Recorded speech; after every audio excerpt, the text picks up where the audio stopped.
የተከበራችሁ ውድ ቤተሰቦቼ እንደምን ከርማችኋል? ቀናተኛዋ እናት በሚል የጀመርነውን ትረካ በስለላ ታሪክ እንዲቀየር በጠየቃችሁ መሰረት እነሆ አስመሳዩ ሰላይ በሚል በፍሬድሪክ አየር ተደርሶ በሄኖክ አበራ ወደ ሀገረኛ የተመለሰውን ይህንን ድንቅ መጽሐፍ ይዤ ተከስቻለሁ።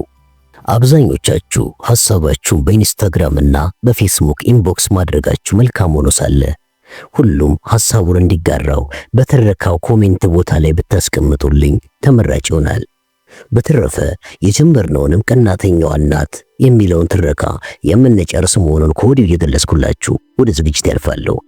አመሰግናለሁ።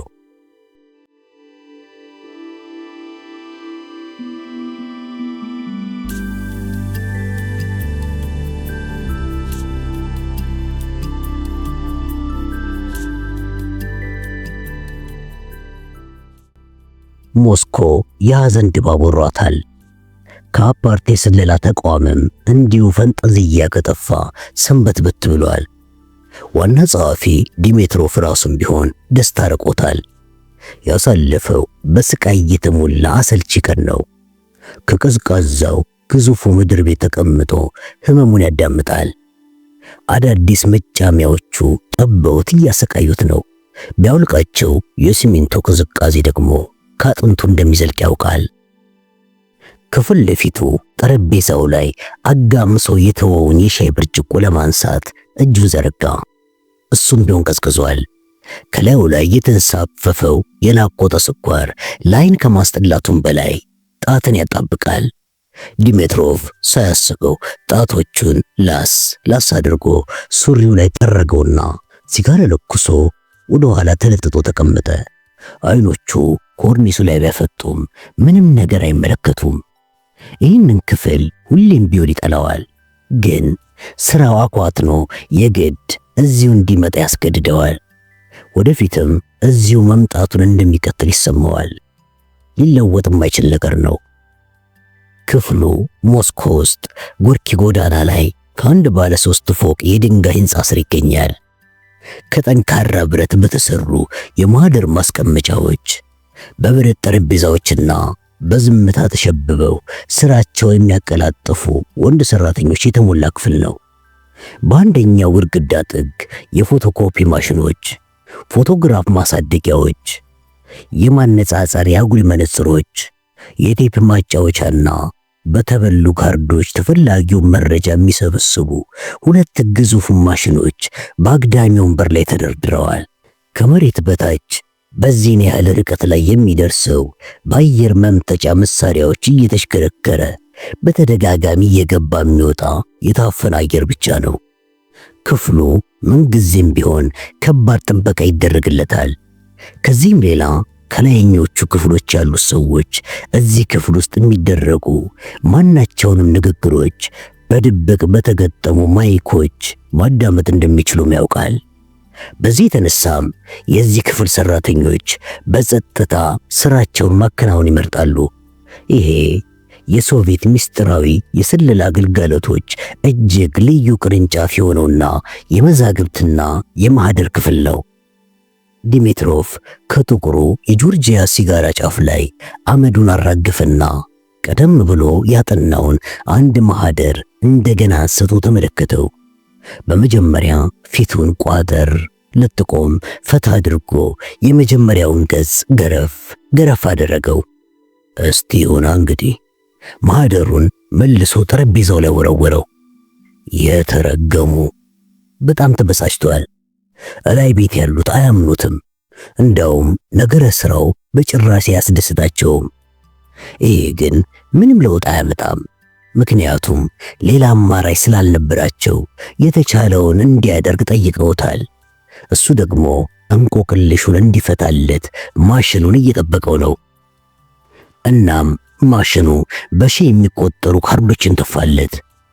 ካርዶቹ የዚህን የስለላ ድርጅት እጅግ ብቁ የተባሉ እንግሊዘኛ ተናጋሪ ሰላዮችን ጨምሮ ለዚህን አይነት ሚና ብቃት አላቸው ተብለው የሚታመንባቸውን ሰዎች ዝርዝር የያዘ ነበረ።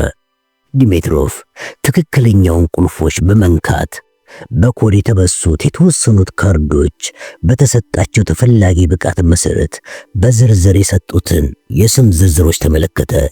ወደፊት ሰግደድ ብሎ ሲጋራውን ካጠፋው በኋላ አይኖቹን በተፈላጊ የብቃት መለኪያ ዝርዝሮች ላይ እያንሸራሸረ በፍጥነት እያንዳንዱ ላይ የራይት ምልክት እያደረገ ማንበብ ጀመረ።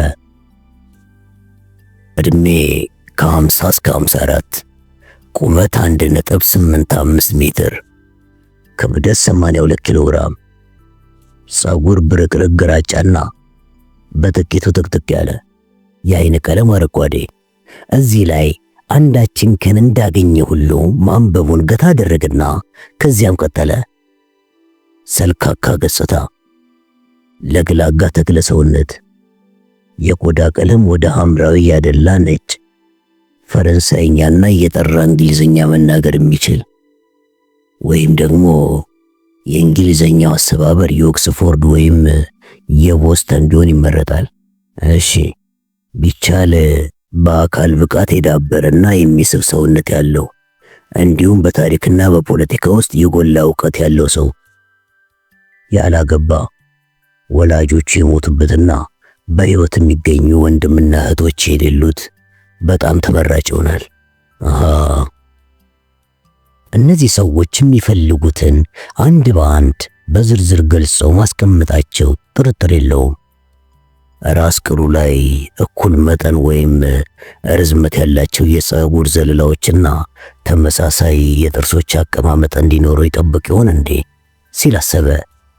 እንደዚህ አይነቱ ሰው ሌላው ቀርቶ ሩሲያ ሰራሽ የሆነው ግዙፉ የአይቢኤም ማሽንም ሆነ ሌላ ማንኛውም አይነት ኮምፒውተር እንኳን ለይቶ ማየት ይቸግረዋል። ማሽኑ ሽሙጥና ስላቅ አዘል መልእክት ማስተላለፍ የሚችል አለመሆኑ ደግሞ እርግጥ ነው።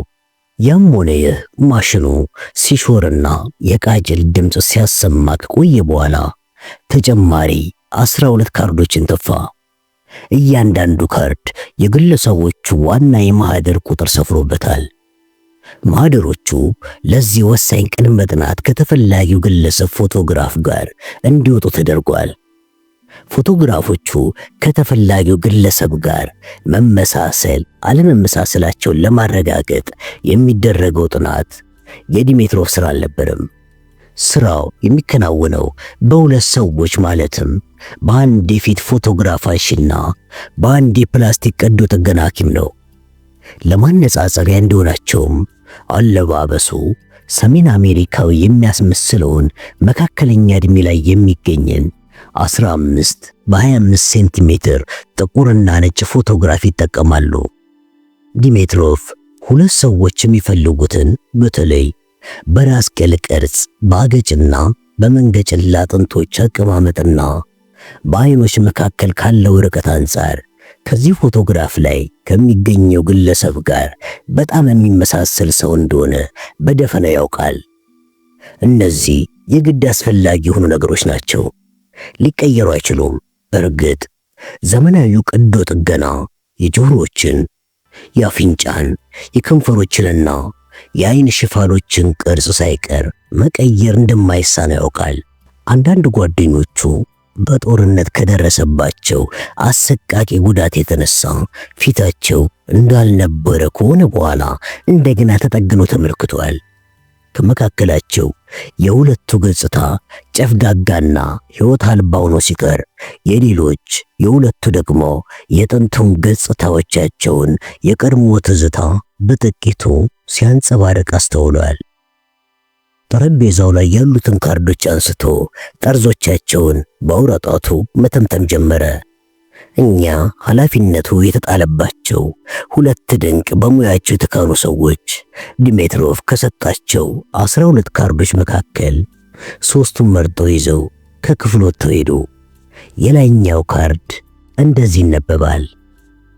ዋልተር ማቴዎስ፣ ነዋሪነቱ በኒውዮርክ ከተማ አሜሪካ፣ ስታርስና ስትራይፕስ የሚል መጽሐፍ ደራሲ፣ በኒውዮርክ ስታንዳርድ ጋዜጣ ላይ አምድ ያለው፣ በሃርቫርድ ዩኒቨርሲቲና በለንደን የኢኮኖሚክስ ተቋም ገብቶ ትምህርቱን የተከታተለ፣ የአደንዛዥ ዕፅ ተቃዋሚ።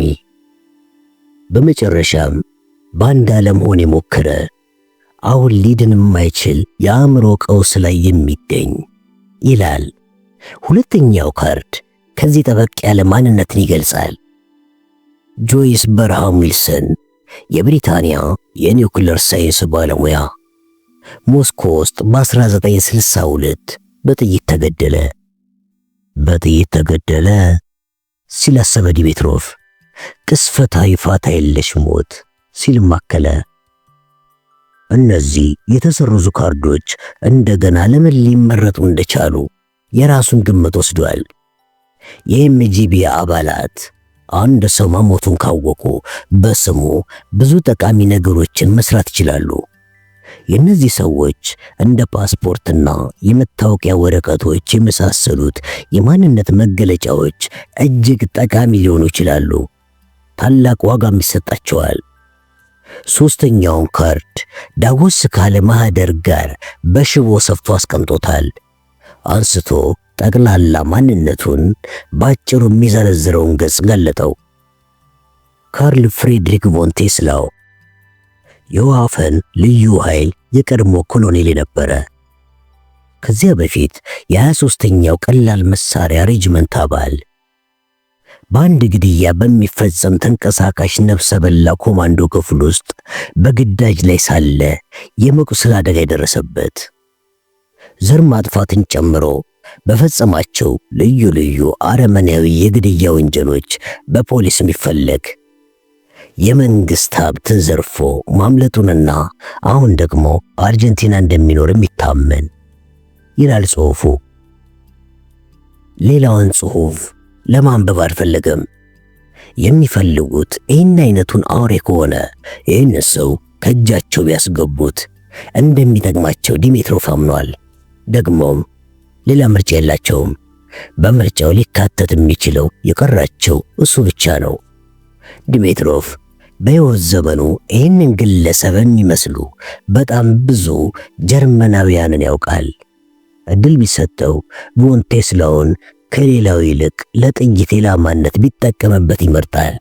ዳሩ ግን ስሜታዊነቱን አሊያም የማወቅ ጉጉቱን እንደምን መግራት እንደሚቻል የተማረው ከረጅም ጊዜ በፊት ነበረ። ስለዚህ ግለሰቡን ለታሰበው ማናቸውም ዓላማ መጠቀም ያለቆቹ ፋንታ ይሆናል። ይህም የሆነው ግን ፈልገው ሊያገኙት ከቻሉ ብቻ ነው። ሩሲያዊው አለቃ ሁለቱን የአሜሪካውንና የጀርመናዊውን ፎቶግራፎች አነሳቸውና ንዴት እየወረረው ለመጨረሻ ጊዜ አስተዋላቸው። ፎቶግራፎቹ የምንትዮች ፎቶግራፎችን ያህል በመመሳሰላቸውም በጣም ተገረመ፣ ከአንድ ነገር በስተቀር። አዎ እሱም የቮን ቴስላው ፎቶግራፍ በሕይወቱ ፈገግ ብሎ የሚያውቅ አለመምሰሉ ነው።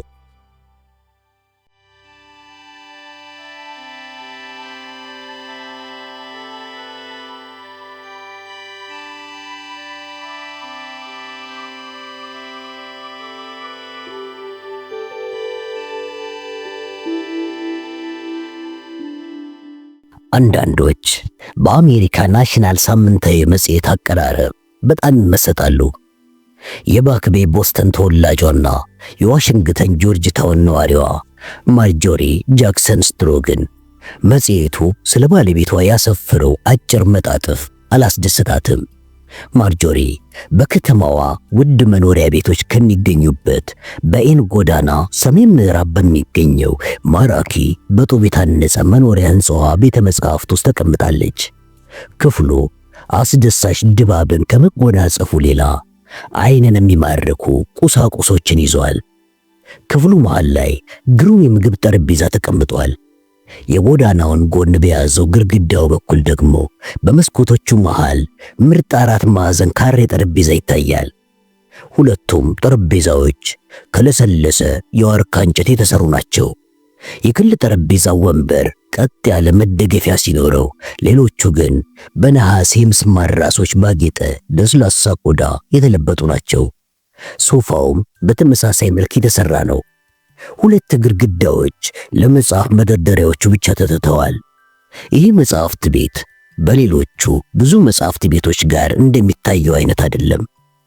ልዩ የሚያደርገው ነገር አለ። ይሄም መደርደሪያዎቹ ላይ ያሉት መጽሐፎች ሁሉ ተነበው ማለቃቸው ነው። አንባቢውም ሮጀር ስትሮ ነው። ማርጆሪ ምቾት ተሰምቷታል። እግሮቿን ሞቋታል። በእጅ ተቀጥቅጠው ከተሰሩት ፍርግርግ የእሳት መከለያ ብረቶች በስተጀርባ ወደሚንበለበለው ወላፈን የእግር ጣቶቿን ለመዘርጋት ብላ ጫማዎቿን አውልቃቸዋለች። ባዶ እግሯን ብትሆንም ቅሎ አለባበሷ ቆንጆ ነው። የጨርቅ ቀሚስና በካኒቴራዋ ላይ ደግሞ ግራጫ ሹራብ ደርባለች።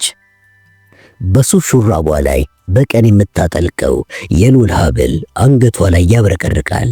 ገና ቡናማ ቀይ ቀለሙን ያለቀቀ ፀጉሯ በአዲስ መልክ በጥንቃቄ ተሰርቶ ተዘናፍሏል። አጠገቧ ባለው ጠረጴዛ ላይ የተቀመጠውን የስኮችና የማዕድን ውሃ ቅልቅል አነሳች። ገና እንደቀዘቀዘ በመሆኑ ድቡልቡል አረፋዎች አሁንም በዝግታ ከታች ወደ ላይ ይፈልቃሉ። ይህም ቤት ሁሌም ትወደዋለች። ይህን አይነት ስሜት ለመጀመሪያ ጊዜ ያደረባት በሮጀር ላጤነት ዘመን ባየችው ጊዜ ነበረ። አዎ ሞቋታል፣ ተመቻችታለች። የሚያስጨንቃት ነገርም የለም። ግን በጣም ተበሳጭታለች። እነዚህ ጋዜጠኞች ሮጀርን ለምንድን ነው ለቀቅ የማያደርጉት? ለምንድን ነው ስትል ራሷን ጠየቀች። በልቧ በሮጀር ስትሮ ትኮራለች። በፍቅር መነደፏን ገልጻው ባታውቅም ይህን ሰው ከልቧ ትወደዋለች። ከተጋቡ ብዙ ዓመታት አልሆናቸውም። የመጀመሪያ ባለቤቱ ናት። እሷ ግን ከዚህ በፊት አግብታ ነበረ። ያሳለፈችው የትዳር ሕይወት በድጋሚ እንድታገባ የሚገፋፋ አልነበረም። ግን አድርገዋለች። ያውም ለወላጆቹ ብቸኛ ወንድ ልጅ ከሆነ ረጅም የወንደላጤ ሕይወትን ካሳለፈ ሰው ጋር። የሁለቱ ጥንዶች ጥምረታቸው ለአብዛኞቹ ጓደኞቻቸው የሚዋጥላቸው አልሆነም። እውነታው ግን እንደዛ አልነበረም። በጭራሽ ማርጆሪ ለባለቤቷ አድናቆት አላት። ይሄውም በአንድም ሆነ በሌላ መልኩ አባቷን ስለሚያስታውሳት ነው። ከዚህ ሌላ ከቀድሞ ትዳሯ ልጆች ያላፈራች በመሆኗ ከዚህ ትዳሯ ልጆች እንዲኖራት ትፈልጋለች። ይሄም ጊዜ መቃረቡን አውቃለች። ሮጀር በበኩሉ ውጪ ማለት የሚያበዛ ሰው ነበረ። አሁን ይሄ ባህሪው ከርቶታል። ወላጆቹ በሞቱ ጊዜ ነበር ብቸኝነት እያጠቃው ቤቱ ከዕለት ዕለት ኦናና ሊበላው የደረሰ አስፈሪ የሆነበት የመጣው። በመጨረሻም ይቺ መልከሸጋና ማራኪ ሴት ገጠመችው። ብቻ በወሲብ ወቅት ትንሽ ቀዝቃዛ ሆነችበት እንጂ ይህም ባህሪዋን ደግሞ በሂደት ሊለውጠው እንደሚችል ያምናል። ስለዚህም ነበረ ኩራት ቢጤ እየዳዳው እጇን ይዞ ለትዳር ጠየቃት። እሷም ሳታቅማማ ተቀበለችው። ከዛ የበለጠ ነገር ደግሞ ያለምንም ኩራት ጠየቃት። እሷም ልታደርገው ከልቧ ፈልጋለች። ግን ምክንያቱም ባታውቀውም ያለምንም ስስት ፍቅሯን ልትሰጠው ብትፈልግም አቃታት። ያም ዛሬ በከፊልም ቢሆን የራሷ ጥፋቱን ይሰማታል። ማርጆሪ በጥልቀት ተንፍሳ መጽሔቱን እንደገና ገልጣ ፎቶግራፉን ተመለከተችው። ይህ ሰው ደግና ልበ ሙሉ መሆኑ አያጠራጥርም። ከነጩ ቁምጣው በታች ያሉት ጉልበቶቹ ትንሽ ከሲታና አስቂኝ ይመስላሉ። ብርቅርቅ ግራጫ ፀጉሩና ሰልካካ ገጽታው ያላበሱት አዋቂነትና ብስለት ጀብደኛ ካስመሰለው የጎልፍ ኮፍያ ጋር የተስማማ አልመስል ሻላት። ከዛም ከተቀረው ገጽታው ጋር አልገጥም ያለው የአፍላ ወጣት ምርጫ የሆነ ኮፍያ ስላደረገ ይሆን ስትላሰበች፣ ፈገግታው ከባድ የእርካታ ኩራት ይታይበታል። ቢሆንም የተክለ ሰውነቱን መለሎነት፣ የትከሾቹን ስፋትና የሆዱን ልስቅነት መካድ አትችልም። ክንዶቹና በፀሐይ ቡናማ ቀለም የያዙ የመኪና መሪ የጨበጡ እጆቹ በአንዳች ኃይል እንደተሞሉም ታውቃለች። ያስቆጠረው ነጥብ ከማንም የተሰወረ አይደለም ይላል ከፎቶግራፉ ስር። ከዚህ በደማቅ ፊደላት ከተጻፈው ርዕስ ለጠቅ ብሎም በድኖቹ የተቀበሩት የት ነው የሚል ጽሑፍ ሰፍሯል። ካቢኔቶች ይሰየማሉ፣ ይፈርሳሉ። የአንድን ሀገር ሚስጥራት የሚያውቅ ሰው ግን ዝንተ ዓለም ይቀጥላል። የሰሜን ባህር ዳሩ ዘመናዊ ሮጀር ሉዊልስትሮ የፕሬዝዳንቱ የደህንነት ጉዳዮች አማካሪ ሆኜ መቀጠሌ በእርግጥ የሚገባኝ ነው ይላሉ። እኚሁ ባለአረንጓዴ አይኖች የቀድሞ የሃርቫርድና የኦክስፎርድ አትሌት በትናንትናው ዕለት ከብዙዎቹ መዝናኛ ክለቦቻቸው በአንዱ ማለትም በቼቪ ቼስ በኩራት የተቀመመ ፈገግታቸውን ሲያሳዩ ተስተውለዋል። ስትሮ ተጠይቀው መልስ ሲሰጡ ዛሬ በደንብ ተጫውቻለሁ የኔ ልጅ፣ እንዳውም 73 ነጥብ አስቆጥሬያለሁ። እንደምታየው ጥሩ የአካል ብቃት ይሰጠኛል። በመቀጠልም በዚህ በአዲሱ አስተዳደር የመጀመሪያ ዓመት ላይ ባለሁበትም እቆያለሁ የሚል ተስፋ እንዳላቸውም ተጠይቀው እብሪት በጎላበትና ጋጥ ወጥነት በሚስተዋልበት ሁኔታ መልስ ሲሰጡ የማልቀጥልበት ምንም ትክክለኛ ምክንያት ሊመጣልኝ አልቻለም ብለዋል። በአሜሪካ ምክር ቤት መገናኛ ብዙሃን ዘንድ ዝና ኖሯቸው የማያውቁት ስትሮ ከበላይ አካላቱ ጋር ለሌላ ተጨማሪ ዓመታት ተሰልፈው ለመጫወት የተሳካላቸው ይመስላሉ። ከፕሬዝዳንቱ ምናልባትም ከክፍለ ግዛትና ከመከላከያ ሚኒስትሩ የሲአይኤ የበላይ አዛዥ በሚገኙበት ስብሰባም ለሀገር ደህንነት እክሎች መፍትሄ ያፈልቃሉ ተብሎ ይጠበቃል። ከዚህ ቀደም እንደዚህ ዓላማን የሰነቁ ይሆናሉ ብሎ መጠበቅ የዋህነት ነበረ። ለምሳሌ እስቲ ለአፍታ ምክር ቤት ውስጥ መቀመጫ ለመያዝ ያደረጉትን ፍሬ ቢስ ሙከራ እናስታውስ። ያ በሕግ መድረክ ላይ ለመጀመሪያና ለመጨረሻ ጊዜ መጥተው የታዩበትን ጊዜ ሁላችንም እየሰቀጠጠን የምናስታውሰው አሳፋሪ ጊዜ ነበረ። በሀብታም አባታቸው የባንክ ደብተር የተማረከውና ተጽዕኖ ላይ የወደቀው የሹበርት ሥራ አመራርም ግትር ውሳኔ በማሳለፍ እርጉሞች ለምንድን ነው ግን የማይተውት? አለች ማርጆሪ በጩኸት።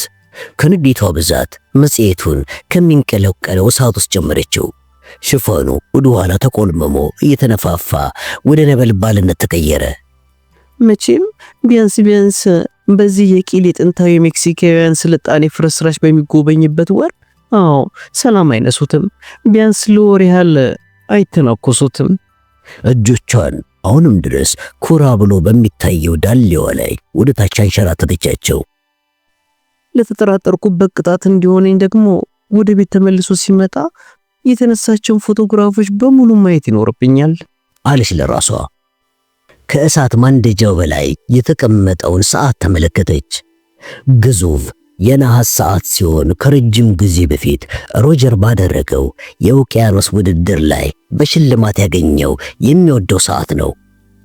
አሁንም ግን ከተቀረው የቤቱ ጌጣጌጥ ጋር አብሮ እንደማይሄድ ይሰማታል። 12 ሰዓት ተኩል መሆኑን ለማብሰር ሰዓቱ 6 ጆሮ የሚያደነቁር ደውሎችን አሰማ። የመርከብ ሰዓት አቆጣጠርን እንኳን ተምራለች። እናም ለዚያ የአቀባበል ዝግጅት መለባበስ የሚኖርባት ጊዜው መድረሱን አወቀች። ሮጀር አጠገቤ ቢኖር ብላ ተመኘች። ብቻዋን መሄዷ ቅር አሰኝቷታል። እንኳን ጨዋታው ቁጣውም ናፍቋታል።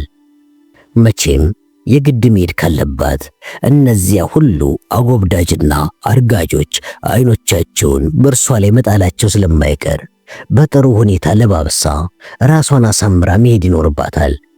ትከሻዋን ገልጦ የሚያሳየውን ሰማያዊ ለስላሳ ቀሚስ ትለብሳለች።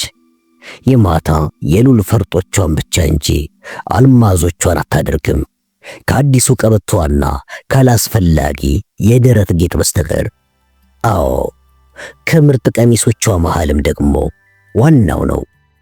ማርጆሪ የግዷን ደረጃዎቹን ወርዳ በኮሪደሩ በኩል ወደ ራሷ መኝታ ቤት አመራች። መንገዷ ላይ ለልጆቿ ማሳደጊያ ይሆናል ብላ ተስፋ የጣለችበት ባዶ ክፍል ይገኛል። ልብሶቿን ያለማንም እርዳታ መለባበስ ስለሚኖርባት ትንሽ ፈጠን ማለት ይጠበቅባታል።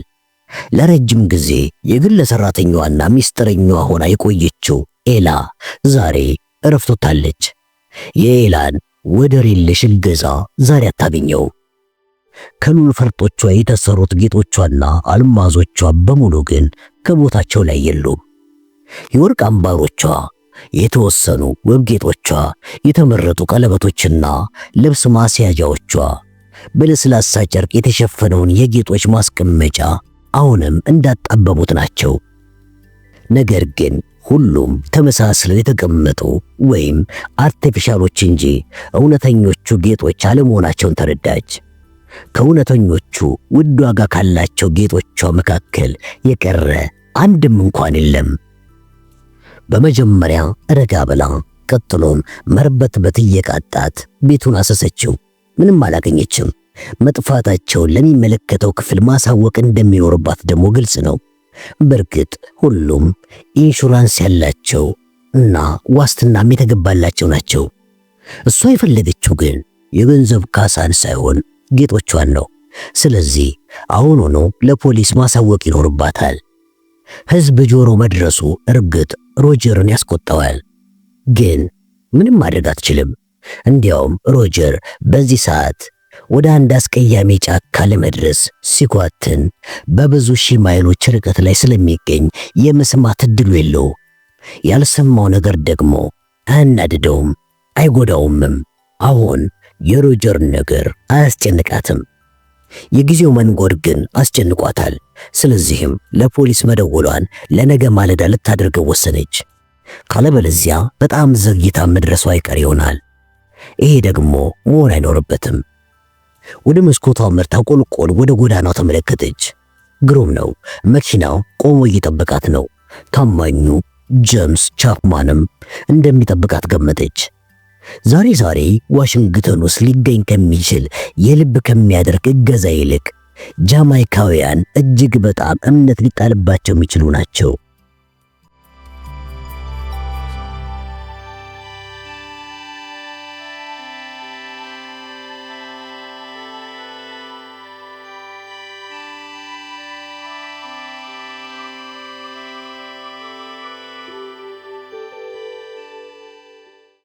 ታማኙ ጄምስ ግን ከናካቴው መኪና ውስጥ የለም። በትክክለኛ ስሙ ጆርጅ ዊሊያም ጎርደን ቻፕማን በመባል የሚታወቀው ታማኙ ጄምስ ከጎዳናው በቅርብ ርቀት ላይ በሕዝብ ስልክ ማስደወያ ሳጥን ውስጥ ቆሞ እየደወለ ነው። ልክ ነው። አዎ ልክ ነው ጌታዬ። ምንም ችግር አልተፈጠረም።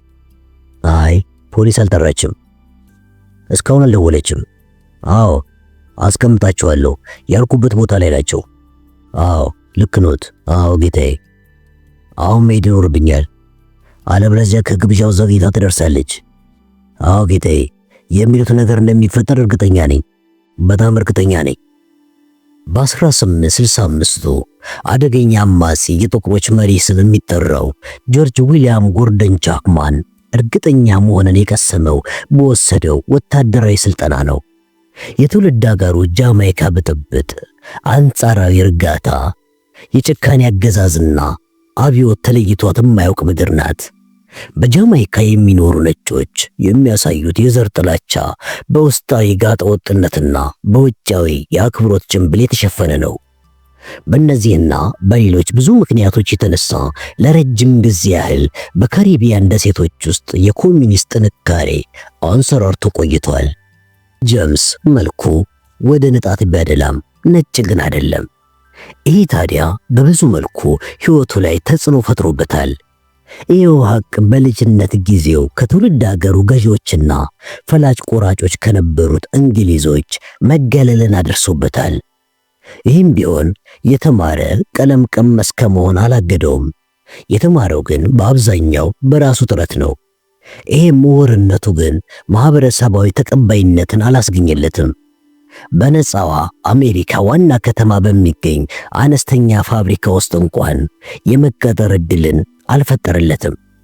በዚህም ምሬቱ ዕለት ተዕለት እየበረታ ሄዷል። ይሁንና እንደዚህ ላለው የተማረና ምሬት ለሞላው ሰው የሚሆን ቦታ ያለው የኮሚኒስት ፓርቲ እጁን ዘርግቶ ነበር የተቀበለው። እናም ብዙ ሳይቆይ በሰለጠነበት ሙያ የማገልገል ዕድል ገጠመው። በመጀመሪያ በአንድ የካሪቢያን የመዝናኛ ጀልባ ላይ ረዳት አስተናባሪ በመሆን ቀጥሎም ከባህር ጋር በተለያየ የፓርቲው ንዑስ ማዕከል ውስጥ በባህር ወለድነት በአዲስ ምልምልነት ሲያገለግል ቆየ።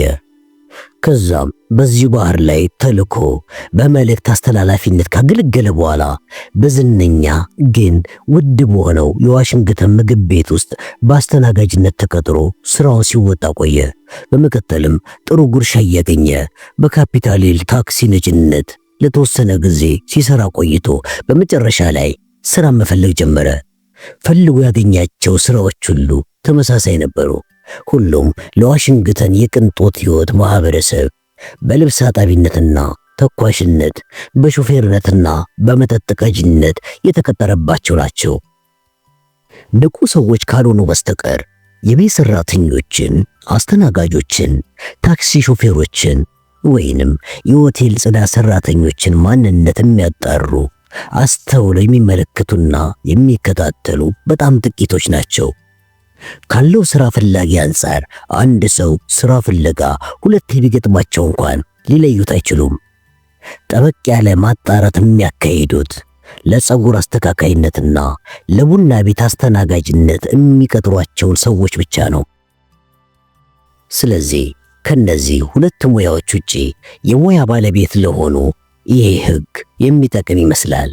በተለይ ህጉ በገንዘብ የተጠናከረ የስለላ ተቋምን በእጅጉ መጥቀሙ አያጠራጥርም። ይሄ የሆነው ቀጣሪዎቹ የሚቀጥሯቸውን የቤት አገልጋዮችን ማንነት ማጣራት ከብዷቸው ሳይሆን ከተራ የቦዘኔነት ተግባር ያለፈ ከባድና አደገኛ ወንጀል ይፈጽማሉ የሚል ጥርጣሬ ስለማይኖራቸው ነው። በአንድ ወቅት አቴንሶስ በተለይ ተመድበው ይሰሩ በነበሩ የአምባሳደሩ የአየር ግንኙነት አባላት መኖሪያ ቤት ውስጥ የኮሚኒስቱ የስለላ ድርጅት ሁለተኛው የበላይ አባል በአስተናባሪነት አገልግሎ ነበረ። ይህ የሆነው በግሪክ የእርስ በርስ ጦርነት ጊዜ ነው። በመጨረሻ ላይ በኮሎኔሉ ቤት ውስጥ እሳቸው በሌሉበት ግሪክ ውስጥ በጣም ሲፈለጉ የኖሩ ሁለት ኮሚኒስቶችን ሲያዝናና ተገኝቶ በቁጥጥር ስር ውሏል። ጄምስ ቻፕማን ግን ይህን ያህል ተዳፍሮ አያውቅም። ስለዚህም ነው እስካሁን እድለኛ ሆኖ የቆየው። ጄምስ የታዘዘውን የሚፈጽም በስራው ደግሞ ምንም እንከን የማይወጣለት አንጀት አርስና ትሁት የቤት አገልጋይ ነው። ግዙፍና ጠንካራ ሲሆን ጨዋነቱም ወደር የለሽ ነው። በዚህም የፈለገውን ሥራ አማርጦ የማግኘት ሰፊ ዕድል አለው። እስካሁን የሰራባቸውን ቤቶች ቁጥር በአንድ እጅ ጣቶቹ መገመት ይቻላል። እነዚህ ጥቂት ቀጣሪዎቹ የሚያውቋቸው የመንግስት ሚስጥራት ቁጥር ግን ለመገመት የብዙ ሺህ ሰዎች እጆች ጣቶች በቂ አይሆኑም። ጄምስ ስራውን ጠንቅቆ ያውቃል። ብዙ ሰዎች አሰሪውን ማስደሰት የሚችል ስለመሆኑ ያወራሉ። እነዚህን አሰሪዎቹን በትክክል እያገለገለ ስለመሆኑ ግን ማንም አያውቅም። ዋሽንግተን ውስጥ ባሳለፋቸው ዓመታት የኤፍቢአይን ትኩረት የሚስብ አንዳች የሚያጠራጥር ነገር አልሰራም። በፖሊስ እጅ የሚገኝ ማህደሩም ቢያንስ ዩናይትድ ስቴትስ ውስጥ ምንም አይነት የወንጀል ሪከርድ አልተመዘገበበትም።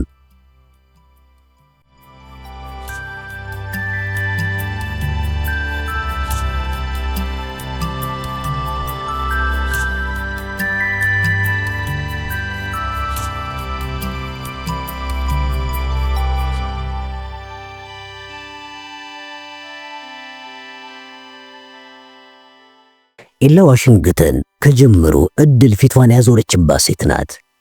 በወጣትነቷ የመማር እድል አላገኘችም። ለቤተሰቧ 11ኛ ላይ ስትሆን አባቷንም አታውቀውም። እናቷን ብትሆን ግድ የለሽ ናት። በዚህም አፏን ከፈታችበት ቀን አንስቶ ማለት ይቻላል ችግር ሲፈራረቅባት ኖሯል።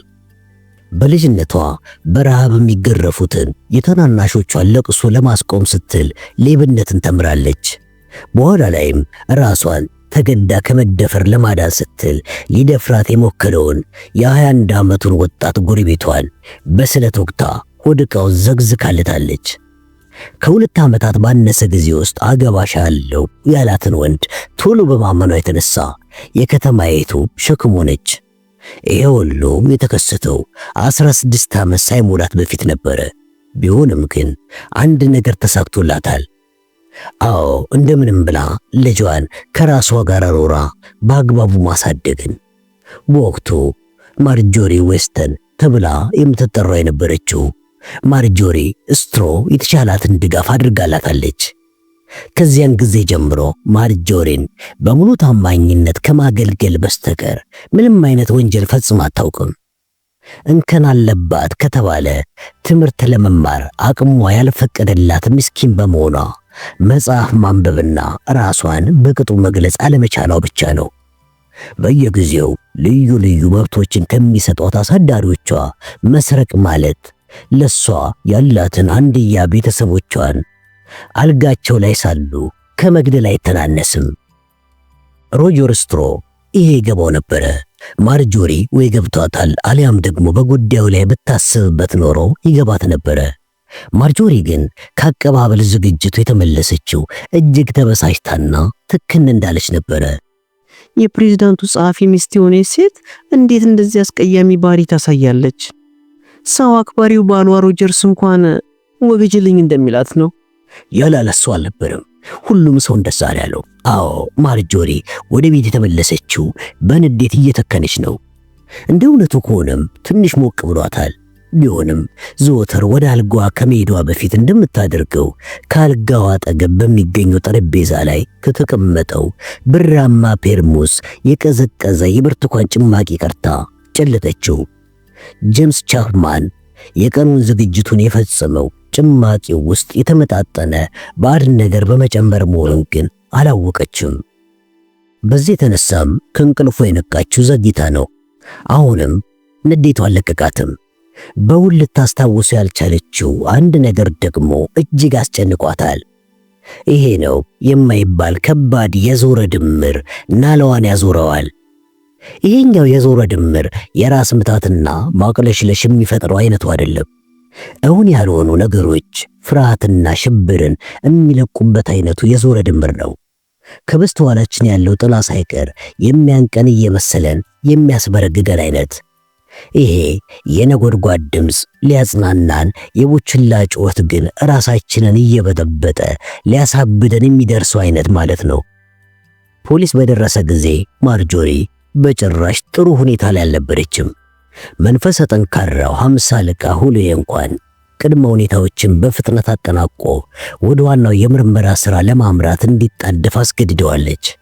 ይሄ ሰው ሙያውን የቀሰመው በፈታኝ ልምዶች ውስጥ አልፎ ነው። ልምዱ ደግሞ ከ10ሩ 9 ጊዜያት ትክክለኛ ቦታ ሆኖ የሚያገኘው ለዓይን ግልጽ የሆነ ቦታ ላይ መሆኑን አስተምሮታል። በቀጥታ ወደዛ ቦታ በማምራት የፈለገውን አገኘ። የጠፋው ጌጣጌጥ በኤላ ዋሽንግተን ፍራሽ ውስጥ ችሎታ በጎደለው አኳኋን ተሰፍቶ ተደብቋል። ቢሆንም ግን 50 አለቃ ሁሌ የተወሰኑ ጥርጣሬዎች ነበሩት። የኤላ አነስተኛ ክፍል ወንጀል የተሰራባት ክፍል መስላ ልታያለችው።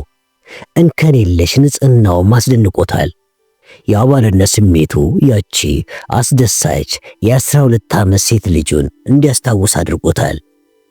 ንጹህ የተተኮሰ ቀሚሷን ለብሳ በቅባት ተበጥሮ ወደ ኋላ የታሰረ ጸጉሯ ጋር ታየችው። አልቆየም። በሕይወቱ እጅግ አልፎ አልፎ ብቻ የሚያጋጥመው አንድ ነገር ተከሰተ። ክፍሏን እንዲፈትሽ ፍቃድ በጠየቀ ጊዜ ኤላ አይኖቿን ፍጥጥ አድርጋ በየዋነት አንጋጣ እየተመለከተችው፣ ለምን? ምን ችግር አለው ሚስተር? ግን ለምን እንደሆነ አልገባኝም። ትነግረኛለህ? በኋላ ላይ የልጅቷ እምባ ቀረሽ ያላደረግኩ መሐላ ግን በውስጡ ትንሽ እውነታን መዞ ያወጣ ሆነ። ይህም ሆኖ በተደረጉባት ቀጣይ መስቀለኛ ቃለ መጠይቆች በአካባቢው ካለ አንድ አራጣ አበዳሪ እስከ ወገቧ ድረስ በብድር መዘፈቋ ተጋለጠ። ጌጣጌጦቹ እንደምን ከክፍሏ ተደብቀው ሊገኙ እንደቻሉ አለማውቋንም አመላከቱ። ማርጆሪ ስትሮ ልትረዳት የቻለችው ምንም ነገር አልነበረም። አንድ እጇን በራስ ምታት ከሚነደው ግንባሯ ላይ አድርጋ፣ ስለ እግዚአብሔር ብላ 50 አለቃ፣ ሁሉም ነገር በጣም ግልጽ ነው አይደል እንዴ? ምን ልል እንደምችል አላውቅም፣ ግን በቃ አሁን ማማረር አልፈልግም። ማስረጃው በእጃችሁ አለ አይደል? ብቻ ጋዜጦች ላይ ብቻ እንዳይወጣ፣ እንደዛ እንዳይወጣ ብቻ አድርግ።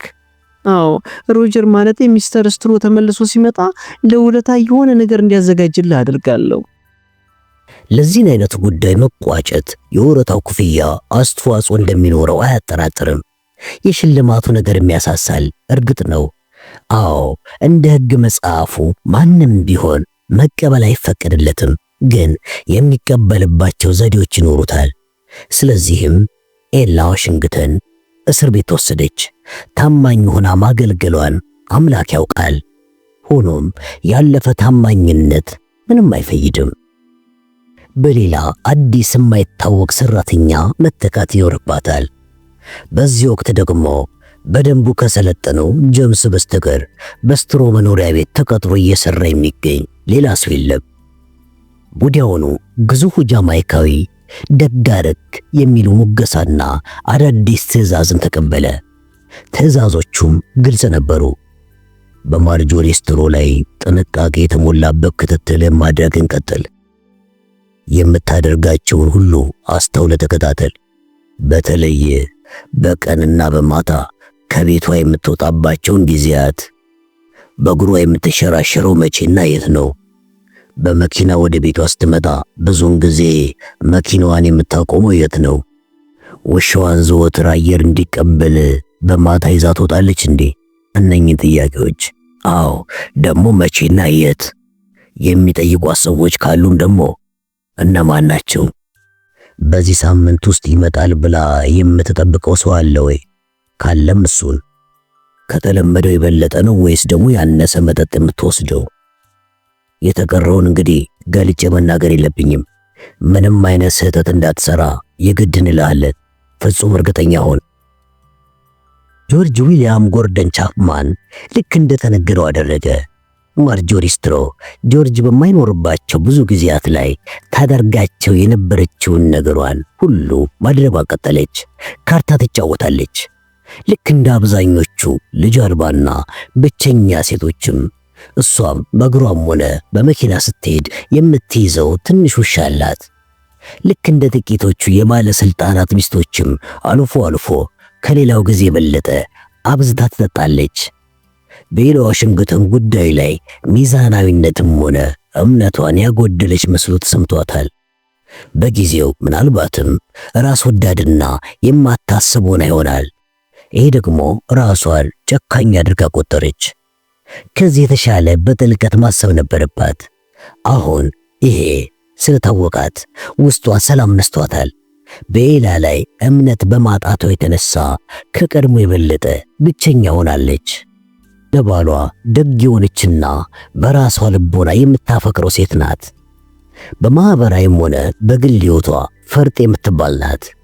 እንከንም ማያወጣላት እንግዳ ተቀባይ። ባለቤቷ ያፈቅራታል።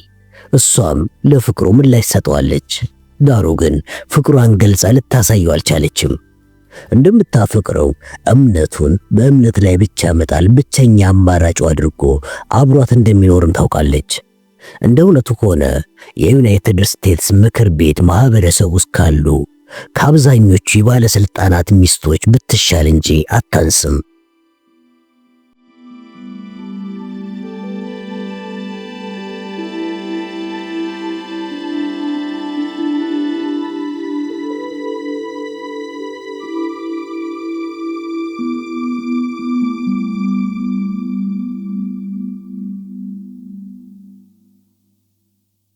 እድል በሯን ወለል አድርጋ የከፈተችለት ሰው አለ ከተባለ በእርግጥ ፍሬድሪክ ቮን ቴስላው መሆን ይኖርበታል። የጦር መኮንን የመሆን እድል ገጥሞታል። አስተዳደጉ የተደላደልና ብቃት ያለው ፈርጣማ ተክለ ሰውነት ባለቤት እንዲሆን አድርጎታል። የተፈጥሮ ዕውቀቱ የኋላ ኋላ በተማረው በመጠቀም ዘመናዊ ከፍተኛ ትምህርት ተጣርቶና ተወልውሎ መልክ ይዟል። በወጣትነቱ ታላቁ ቦታ ይደርሳል የተባለ ወጣት ነበረ። ያ ሳይሆን ቀረና ጠላቶቹ መሆናቸውን የተነገሩትን ሁሉ እያደነ የሚፈጅ የሞት ጽዋ ከማስጎንጨት የማይመለስ ነፍሰ በላ አረመኔ ለመሆን በቃ። አድርግ የተባለውን ለመፈጸም ሁለት አያስብም፣ ሁሌም ይገላል። የሚያሳዝነው በቅርቡ የአረመኔ ክንዱን ያሳረፈው ራሳቸውን መከላከል በማይችሉ ግለሰቦች ላይ መሆኑ ነው። ለዛ ስራውም በስቅላት ሊቀጣ ይገባ ነበረ። ምን ያደርጋል፣ እነኛ እግሮቹ ለመሮጥ ተፈጥረዋል። እናም በተገኘው ቀዳዳ ሮጠው ያስመልጡታል። ሳያመልጥ የቀረበት ጊዜ የለም። ስለዚህም በቁጥጥር ስር ውሎ ዘብጥያ ወርዶ ወይም ችሎት ተገትሮ አያውቅም። ከህሊናው ፍርድ ማምለጥ ግን አልቻለም።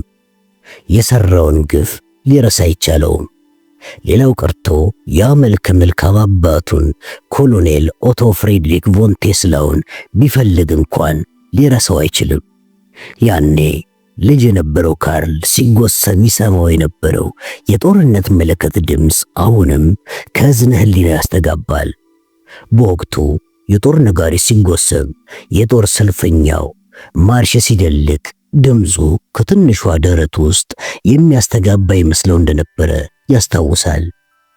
ለአባት አገር ዘብ ለመቆም የተሰለፉት ወታደሮች ከጠላት ጋር ሊዋደቁ በህብር ሲተሙ አሁንም ድረስ ወለል ብለው ይታዩታል። የብረት ያህል የጠጠረው ቀጭንና ረጅሙ አባቱ ልክ በጠላቱ ላይ ተወርውሮ ድምጥማጣቸውን ሊያጠፋ እንደተዘጋጀ ንስር ሆኖ አሁንም በዓይነ ህሊናው ይታየዋል።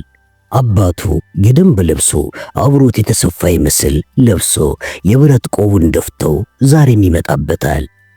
በጊዜው ሁሉም ሰው ስለ ወንድነት፣ ስለ ደፋርነትና ስለ ድል ነበር የሚያወራው። ሰው ሁሉ የአባቱን ጀግንነት አንስቶ ያወድስ ነበረ። ቢሆንም እናቱ አባቱ ወደ ጦርነት ሲሄድ ያደረገችለትን የመጨረሻ ስንብት መቼም አይረሳውም።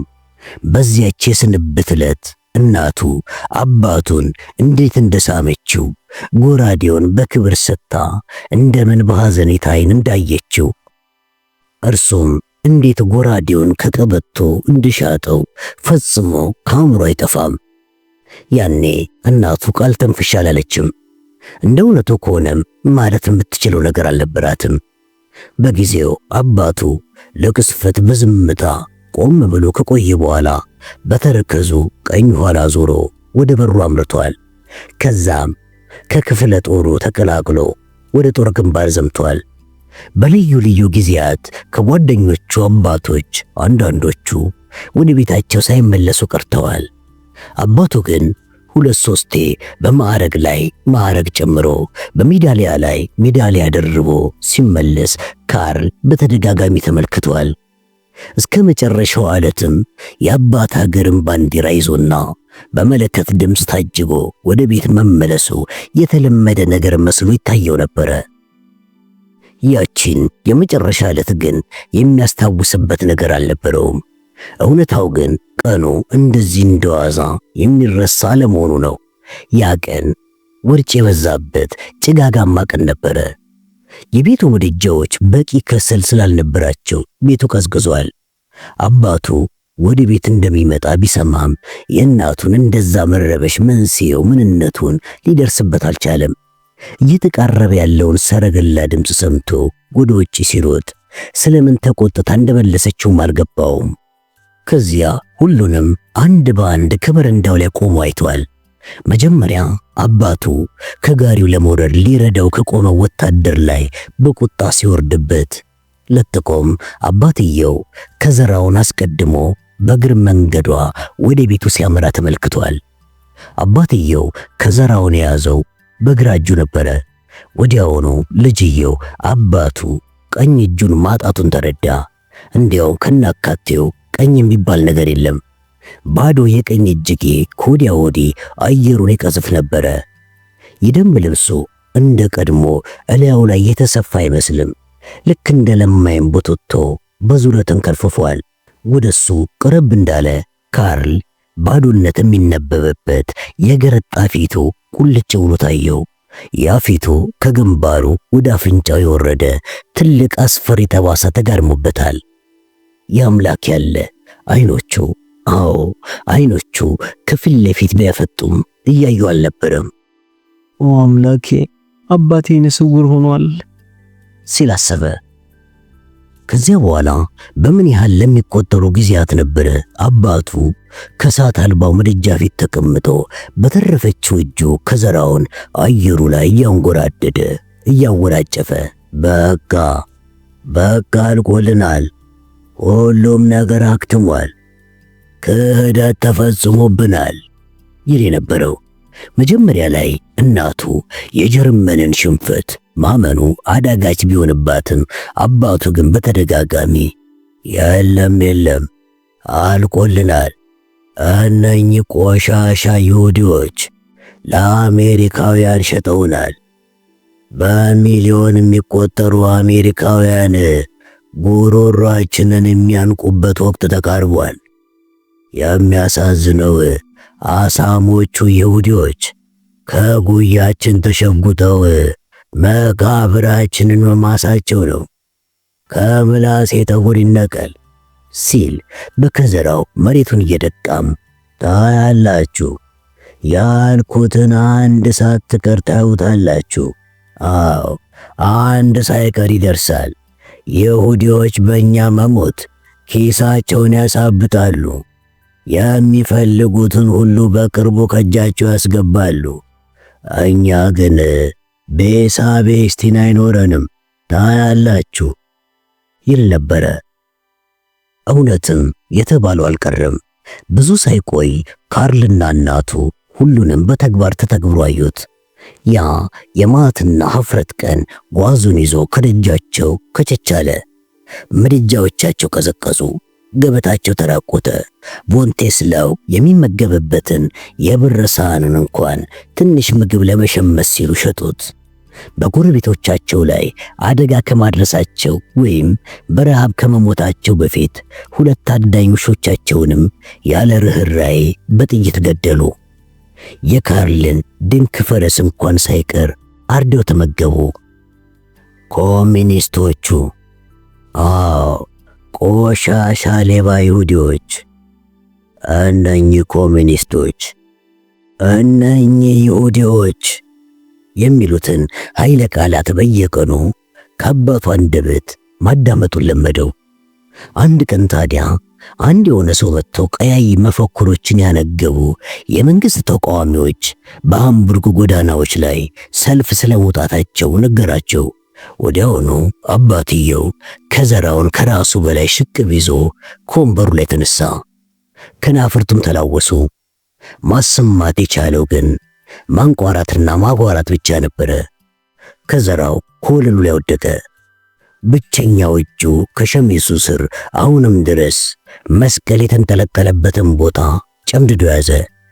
በልብ ድካም የተመታ ልቡን ነበር ለመደገፍ ያሰበው። ወለሉ ላይ ተዝለፍልፎ የወደቀ ጊዜ ግን ልቡ ለዘላለም መምታቱን አቁሞ ነበረ። ከዚያ በኋላ ከቀድሞ የከፋ ችግር ጓዙን ጠቅልሎ ከጓዳቸው ገባ። በእነኛ ቀናት እናቱ ቅርጫት ሙሉ ገንዘብ ይዛ ሄዳ የምትመለሰው ከእፍኝ ባቄላና ድንች ጋር ብቻ ነበረ። እነኛ ጊዜያት ለብርድና ልዩ ልዩ በሽታዎች የተጋለጡባቸው ጊዜያቶች ነበሩ። እናቱ ጉልበቷ ስለከዳት ቀኑን ሙሉ የምታሳልፈው ካልጋዋ ላይ ሆና ነበረ። ነፍሷ ከስጋዋ በተነጠለችበት ሌሊት ያኔ ልጅ የነበረው ካርል በከባድ ሐዘን ተውጦና ተደናግጦ ደረቅ ጣቶቿን ጨብጦ ከመቀመጥ ውጪ ማድረግ የቻለው ነገር አልነበረም። ከዛ በኋላ ግን በእናቱ ድንገተኛ ሞት ክፉኛ ሳይታመም አልቀረም። ምክንያቱም ከሌላ ወር በኋላ ከእንቅልፉ የነቃው በሌላ በማያውቀው አልጋ ላይ ነበረ። አሁን ያለው ሙኒክ ውስጥ በሚገኘው አጎቱ በኮንራድ መኖሪያ ቤት ውስጥ ነው። በዚህም የአንድ ልጅ አባት የሆነው ኮንራድ በካርል ወደ ቤቱ መምጣት የሁለት ልጆች ኃላፊነት ከትከሻው ላይ ወድቋል። ብዙም ሳይቆይ ክፉዎቹ ቀናት አለፉ። በሆነ መንገድ ክሩፕ ከተሰኘው ቤተሰብ ጋር የተወዳጀው አጎት ኮንራድ ለጉሮሯቸው በቂ ገንዘብ ማግኘት ቻለ። በዚህም ምግብ ከቤታቸው የተትረፈረፈ ሆነ። ገንዘቡ ካርልና ሩፐርት መጀመሪያ ከሀገር ቤት ቀጥሎም እንግሊዝ ሀገር መማር አስችሏቸዋል። ካርል አጎትየው የሚነግረውን ሁሉ በእጄ ብሎ ይቀበለው ነበረ። አጎትየው ሁሌም ካርልን ጠንካራ ሁን፣ ጠንካራ መሆንን የሚበጀው፣ አዎ ዲሞክራሲ ደግሞ የጅሎች ፈሊጥ ነው። ኃያል መሪ ሊኖረን ያስፈልጋል። ተበቀል፣ ለአባት ሀገር ተበቀልለት፣ ለእናት ተበቀልላት፣ ለአባት ተበቀልለት። መቼም ይሁን የአባት አገርህን የአባትህንና እናትህን ገዳይ የሆኑትን ይሁዲዎች የእጃቸውን ስጣቸው። አዎ ይሁዲዎቹን፣ ኮሚኒስቶቹን፣ አዎ እነሱን ተበቀላቸው፣ በደንብ ተበቀላቸው ይለው ነበረ። ይህንን መርህ የተከተለው በታሪክ ላይ ጥቁር ነጥብ የጣለው የናዚ አገዛዝ ነበረ። ካርልም የዚህ ታሪክ አንድ አካል ለመሆን በቅቷል። ከሩሲያውያን ጋር ፍልም ያስገገጠመበትና ብዙ ጓደኞቹ እንደ ቅጠል ሲረግፉ ካየባት ያቺ የመጨረሻ ቀን ድረስም የናዚ ቀኝ እጅ ሆኖ ቆይቷል። በወቅቱ ያለ ርኅራኄ በሚወርዱት የከባድ መሳሪያ ጥይቶች መሃል ጤንነቱ ሲከዳውና ሕሊናው ሲነጋ ተሰምቶታል። በጥቂት ጊዜ ከአንድ ሆስፒታል ሕክምና ሲከታተል ቆይቶ ወደ አንድ ማገገሚያ ማዕከል ተዛወረ። ለጥቆም የዘር ልዩነት ችግርን ለመፍታት ዓላማዬ ነው የሚል አንድን ህቡ ድርጅት ተቀላቀለ። እዚያ ጅምላ ጭፍጨፋዎችን እንዲያካሂዱ አዟል። ራሱም በጭፍጨፋዎቹ ተሳትፏል። በእነኛ 2 ጊዜያት ህሊናውን ለማዳመጥ ጊዜ የሰጠው ከስንት አንዴ ነው። አዎ የሚያውቀው የአለቃውን ትዕዛዝ እየፈጸመ የበቀላ ክንዱን ከብዙዎቹ ላይ እያሳረፈ መሆኑን ብቻ ነው። በድርጅቱ ያደረገው ቆይታ መጨረሻ ቀናት አካባቢ ላይ አስደንጋጭ ነገርን ተመልክቷል። ዕለት በዕለት የነፍሰ ገዳዮቹ ቁጥር ሲጨምር አይቷል። የግብረ አበሮቹ ጥሪ ከመቼውም በበለጠ ፍጥነት ጨምሯል። ለዚያም ምክንያቱ በየጦር ግንባሩ ተሸንፎ በሚያፈገፍገው የናዚ ሰራዊት ላይ የደጀኑ የናዚ ሰራዊት ግድያ ይፈጽም ስለነበረ ነው።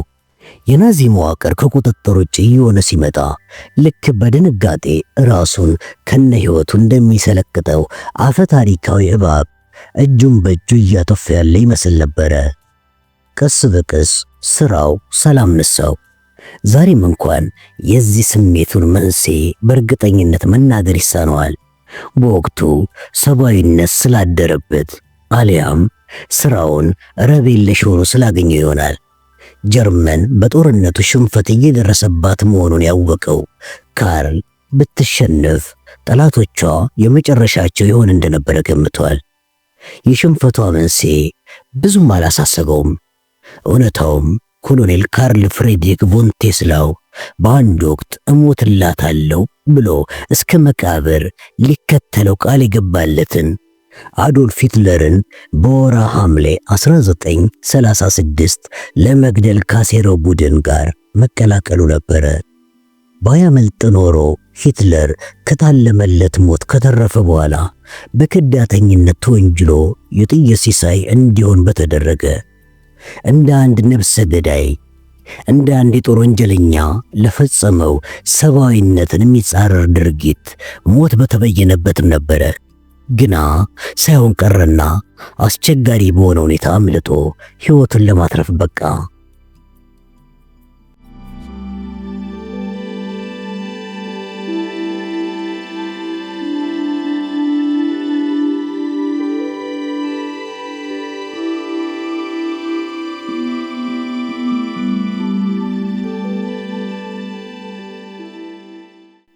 በዛሬው ምሽት ያንን ሁሉ መርሳቱ የሚሻል መስሎ ታይቶታል።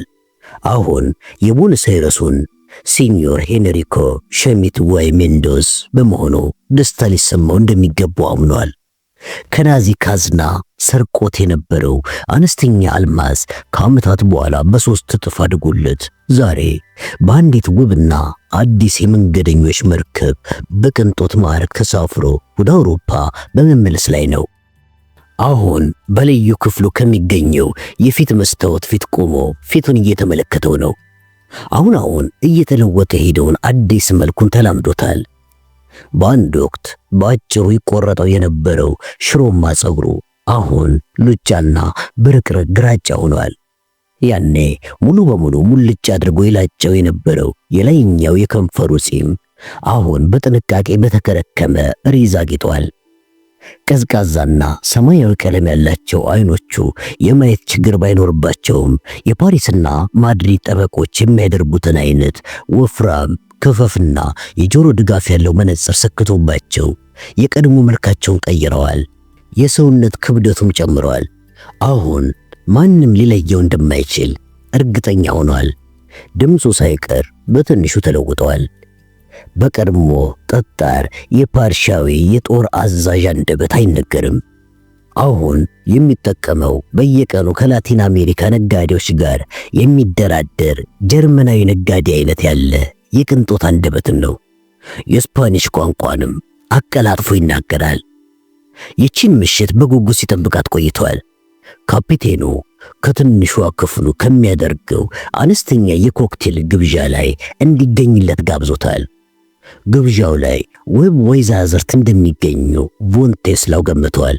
በተለይም በንግዱ ዓለም የተከበሩ ሰዎች የሚገኙበት ግብዣ ስለመሆኑ እርግጠኝነት ተሰምቶታል።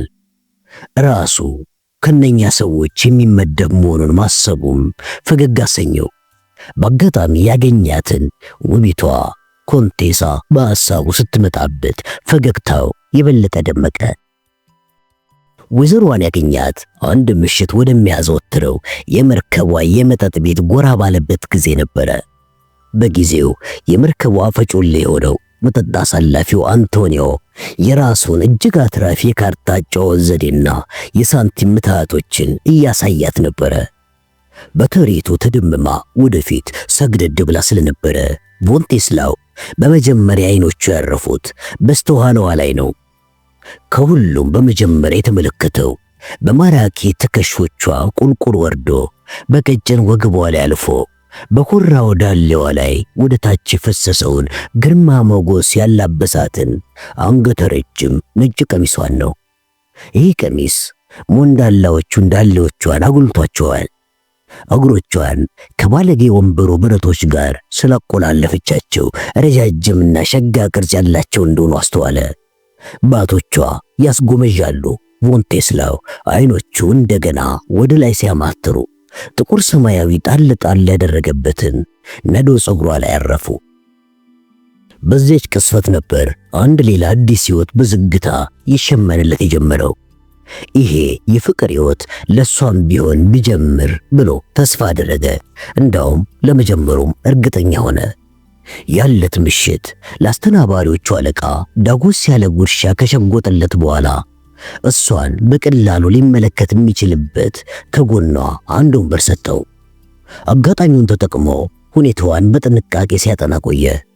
ፊቷ ውብ ቢሆንም አንዳች ያልተለመደ አይነት የሌላ ዜጋ መልክ ይነበብባታል።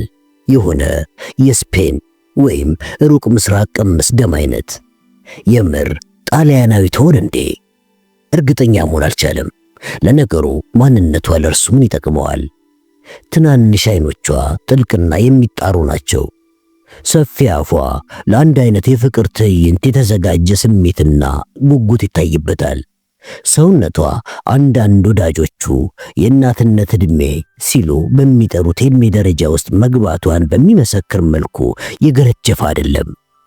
አሊያም አዝቃ አጥንቷ ሞዴሊስቶች ላይ እንደሚታየው አይነት ቅጥነት የለውም። ቮን ቴስላው የለም ሸንቃጣ ናት ሲል ለራሱ ተናገረ።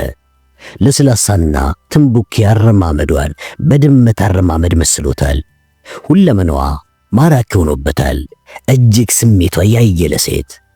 ሻምፓኛቸውን እየተጎነጩና የተለያዩ ርዕሶችን እያነሱ እስከ ውድቅት ድረስ ሲጨዋወቱ ቆዩና ከዚያም በድንገት በጨዋታቸው መካከል አንዳች የህመም ስሜት ሰቅዞ እንደያዛት አንድ እጇን ግንባሯ ላይ አኖራ አጥብቃ ያዘችው። ቅንድቦቿም በስቃይ ተኮሳተሩ። ቮን ቴስላው ነፃ እጇን ለቀም አድርጎ ይዞ ችግር አለ እንዴ የኔ ውድ ምንድነው ሲል ጠይቃት። ድንገተኛ ራስ ምታት ነው። አንዳንዴ እንደዚህ በድንገት ይነሳብኛል። ለነገሩ ተለማመጨዋለሁ። ይሄኛው ግን ከበድ ያለ ነው። አሁን በቃ መተኛት ያለብኝ ይመስለኛል። እስከ ክፍልሽ ድረስ ልሸኝሽ እንዴ? ወይዘሮዋ መጠቅ ብላ ከመቀመጫዋ ተነሳች። የለም ወዳጄ አያስፈልግም። ሞቅ ያለ ፈገግታ ለገሰችው። ነገ በደንብ የሚሻለኝ ይመስለኛል። ቀጠሮ መያዝ ያስፈልገን ይሆን እንዴ? ከፈለክ ማለቴ ነው። ከቅምጡ ተነሳ። እኔስ አሁኑኑ ሁሉንም ብንጫወተው ደስ ባለኝ ማለት የፈለገውን ነበር ከልቡ የተናገረው።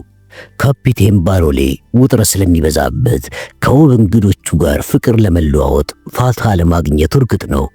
ቮንቴስላው እቺ ውብ ሴት የካፒቴን ወዳጅ እንደማትሆን ተስፋ አድርጎ ኮሌታው ላይ ያለው ነጭ አበባ በጥንቃቄ አስተካከለውና የራት ኮቱን ሳብ አደረገው። ቀሪውን ጊዜ ሙዚቃ እየሰማ ሻምፓኝ እየተጎነጨና ጨረቃዋን እያደናነቀ ያሳልፍ ይሆናል። እስከ ዛሬ ያሳለፋቸውን የብቸኝነት ሌሊቶች አሁን ይበቁታል፣ ትከት ብሎታል። ይህን ምሽት ግን ብቻውን አያሳልፈውም። ሁሌም የሚታወስ ምርጥ ምሽት ሊያደርገውም ቆርጧል። ኮንቴሳ ከቀድሞ የበለጠ ውብ ሆነችበት። የጠረኗ መዓዛ የበለጠ ስሜቱን አንወለለው። እያንዳንዱ እንቅስቃሴዋና ንክኪዋ ሁሉ ጋባዥ ሆኖበታል። በእጇ ጎንተል በትከሻዋ ነካት አድርጓለች። ጠባቧ የመርከቧ ወለል በአዛውንቶቹና ወጣት አስተናጋጆች ትጣባለች። ሌሎች ወይዛዝርት በዳላቸው በክርናቸውና በትከሻቸው ቢጎሻሽሙትም ችላ ብሏቸዋል። መደነሻ ወለሉ ላይ እሱና ልዕልቱ ብቻ የቀሩ ያህል እስከሚሰማው ድረስ ነው በውበቷ የፈዘዘው። ድንገት ሙዚቃው ቀጥ አለ። ተቀራርበው ይደንሱ የነበሩት ጥንዶች መላቀቁ የከበዳቸው ይመስል እንደተቃቀፉ ቀሩ። ቆባቸው በከፊል የተከደኑ አይኖቿን አዘግዝቆ ተመለከታቸው። የአይኖቿ ቆቦች በዝግታ ተከፈቱ። የምትመለከተው ግን እሱን ሳይሆን ሩቅ ያለ አንዳች ነገርን ይመስል ነበረ። ይሄ እይታዋ ስለምን ይህንን ያህል ቀዝቃዛ ሊሆንበት እንደቻለ ሊገባው አልቻለም። ከባዱን የከበሮ ድምፅ ተከትሎ የባሉ አዘጋጅ ወደ ማይክራፎኑ ተጠግቶ ሲኞሪና፣ ክቡራትና ክቡራን፣ አሁን በፕሮግራማችን መሰረት ቀጣዩ ጊዜ የባሉንስ ዳንስ የሚቀርብበት ጊዜ ይሆናል ሲል አስተዋወቀ። ቮንቴስላው የወይዘሮዋን ክንድ ጭምቅ አድርጎ ያዘው። አምላኬ፣ ይህን አስተሊታ ዳንስ መደነስ አልፈልግም። የልጆች ዳንስ እኮ ነው። በያውን ከዚህ ወተን ጸጥ ወዳለ ስፍራ እንሂድ አላት። እጁን በክርኗና በሰውነቷ መሃል የመጭመቅ ያህል አጥብቃ ይዛ ልክ ብለሃል የኔ ማር እንሂድ አለች። እሷም የማርያ ክፍል ሩቅ አልነበረም። በሩ ላይ እንደደረሱ ቁልፉን መዳፉ ላይ ጣል አደረገችለት። ከዛም ክፈትልኝ፣ ፈሪ ነኝ።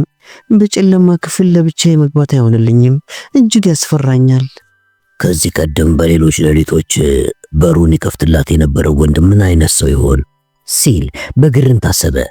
ከናካቴው ወንድ ከፍቶት የማያውቅ ቢሆንስ? ሁሉም ነገር ሆን ብላ ያደረገችው መስሎም ታየው። አንድ ቀደም ብሎ የታሰበና የታቀደ ሁኔታ ያለ መስሎም ተሰማው። ሳያስበው ድርጊቶቿን መለስ ብሎ አንድ በአንድ ማውጠንጠን ጀመረ። ደመነፍሱ ግን ትዕዛዟን እየፈጸመ ነበረ። ቁልፉን ከቀዳዳው ሽጦ ካዞረው በኋላ በሩን ወለል አድርጎ ከፈተው። ኮሞዲኖ ላይ ያለው መብራት ብቻ በርቷል። አልጋውና የተቀረው የክፍሉ ማዕዘናት ከፊል ጨለማ ወጧቸዋል። ቢሆንም ጨለማውን አሻግሮ ጀርመን ሰራሹን የወይን ጠጅ ማቀዝቀዣ፣ የተሰበረው በረዶ ነጸብራቅና የጠርሙሱ ቅርጽ በደብዛዛው ማየት ችሏል። ፊቱን መለስ አድርጎ በሚመረምር አስተያየት ማርያን ተመለከታት። እሷም ቀና ብላ ተመለከተችው። ይህኔ ግን ክንዱን የያዘው እጇ አያያዙን ቀስ በቀስ እያጠበቀው ሄዶ ነበር። ከጀርባው የነበረው የመታጠቢያ ክፍል በር ሲከፈት አልሰማውም። ድንገት አንድ ጠንካራ ክንድ በአንገቱ ዙሪያ ተጠመጠመ። ሌላ ሻካራ መዳፍም ደግሞ አፉን አፈነው። በዚያው ቅስፈት ሌሎች እጆች እጁን በኃይል ጎትተው ወደ ኋላ ጠመዘዟቸው። ለሰከንድ ያልታገለ በመጨረሻም ተረታና ሁለመናውን አሳልፎ ሰጣቸው። እጆቹን በገመድ አስረውና አፉን በፕላስተር አሽገው ከአንድ መቀመጫ ላይ ገፍትረው ካስቀመጡት በኋላ አንድ ሰው የክፍሉ መብራቶች ሙሉ አበራቸው። ከፊት ለፊቱ ጡንቻማና ጠቆር ያለ መልክ ያለው ሰው በአንድ ጉልበቱ ላይ ድምፅ ማፈኛ የተገጠመለት ማውዘር ሽጉጡን አጋድሞ ከአልጋው ጠርዝ ላይ ተቀምጧል። በስተቀኙ ከዚህኛው የበለጠ ፈርጣማና ረጅም ሰው የቮን ቴስላውን እጆች የታሰሩበትን ገመድ በኃይል ወደ ላይ ይስባል። ይህኛው ሰውዬ አንዳች ነቃነቃለሁ ብትል ክንድህን ከትከሻ ገንጥዬ ነው ማላቀቅልህ ሲል አስጠነቀቀው። እንደታዘዘው አልተንቀሳቀሰም። ካልጋዋ ራስጌ ያለውን ኮመዲኖ ደገፍ ብላ የቆመችውን ወይዘሮ ተመለከታት። ወይዘሮዋ በእጇ የተደራረቡ ወረቀቶችና ፎቶግራፎችን ይዛለች። አይኖቿ ተሰርጉደዋል፣ ቀዝቃዛ ናቸው። ገጽታዋ አሁን የሮማዊ ገጽታ አይመስልም። ይሄ ነው በማይባል ጭካኔ ተሞልቷል። አንዳች አውሬነት በደም ስሯ እንደሚዘዋወር ይመሰክራል። ቮን ቴስላው የቬኑስ ወይዘሮ አይደለችም ሲል አሰበ። ይሁዲ ነገር መሆን አለባት። አዎ፣ በአጠቃላይ እርሷነቷን በሙልጭልጭ አሳ መስሎታል። የእጆቹን ህመም ለማቃለል አቀማመጡን አስተካከለ። ማን ሆነች ማን ቅድመ ግምቱ በከፊል ልክ እንደነበር አመነ። ኢጣሊያዊት አይደለችም። እነኚህ ሰዎች ስትል አጠገቡ ወዳሉት ሰዎች ጣቷን ቀስራ ተናገረች። ጃኮብና ኦቶ ይባላሉ። ከዚህ በላይ ስለነሱ ማወቅ አያስፈልግህም። እኔ ማን እንደሆንኩኝ ግን በሚገባ ማወቅ አለብህ። ከክርኗ መታጠፊያ ላይ ያለውን የተጨማተረ ቆዳ ልታሳየው የግራ እጇን የሸፈነውን ረጅም ጓንት ታወለቀች። ወደ አውሬነት ተለውጣ ሰብአዊነቷ እንደ ጉም ተኖ ጠፍቷል። እኛንተ ሰዎች በሳት ያተሙብኝ ቁጥሮች ናቸው። የእነዚህ ቁጥሮች ጠቀሜታ ምን እንደሆነ የሚያውቀው ደግሞ አምላክ ብቻ ነው። ምናልባት የሰው እርድ ከሚፈጽምበት ለግድያ ክፍሉና በመርዝ ጤስ ከሚታፈኑበት ለጋዝ ማፈኛው ተራዬን የምጠባበቅበት ቁጥር ሊሆን ይችላል። ቮን ቴስላው በአባባሏ ግራ የገባው ለመምሰል ሞከረ። እንዳልገባው ለመግለጽም ራሱን ባሉታ እያወዛወዘ ቅንድቡን ወደ ላይ ሰቀለ። ሴትየዋ ግን ንግግሯን ቀጠለች። ነገር ግን ለወንዶቻችሁ ውብ ሆኜ መታየቴ ለጊዜው ከዚያ ልቄት ለመትረፍ አስችሎኛል። እነኛ ወንዶች ሕይወቴን እሬት አድርገውታል። ስሜታቸውን እያረካው በሕይወት መቆየቴን በወደው ለዚህ ውብ ሰውነት ያለኝ መሪር ጥላቻ መቼም የማይፋቅ አድርገውብኛል። እጆቿን በቀስታ ወደ ታች ለቀቀቻቸው። ሰውነቴን አገልምተው አሰቃይተው ሲበቃቸው ደግሞ በስለት ቆራርጠውታል። አሁን ውስጤ ሞት ነው።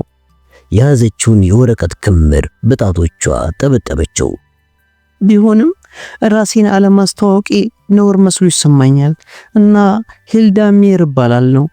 በእስራኤሉ የደህንነት ክፍል ማለትም የስለላ ድርጅት ውስጥ ነው የምሰራው። እዚህ የተገኘሁት የተያዝክበትን ምክንያት ላስረዳ ነው። አንተን የሚያዝ ፍቃድ ወረቀትም አለኝ። አሁንም ነገሩ እንዳልገባው ለመግለጽ ሞከረ።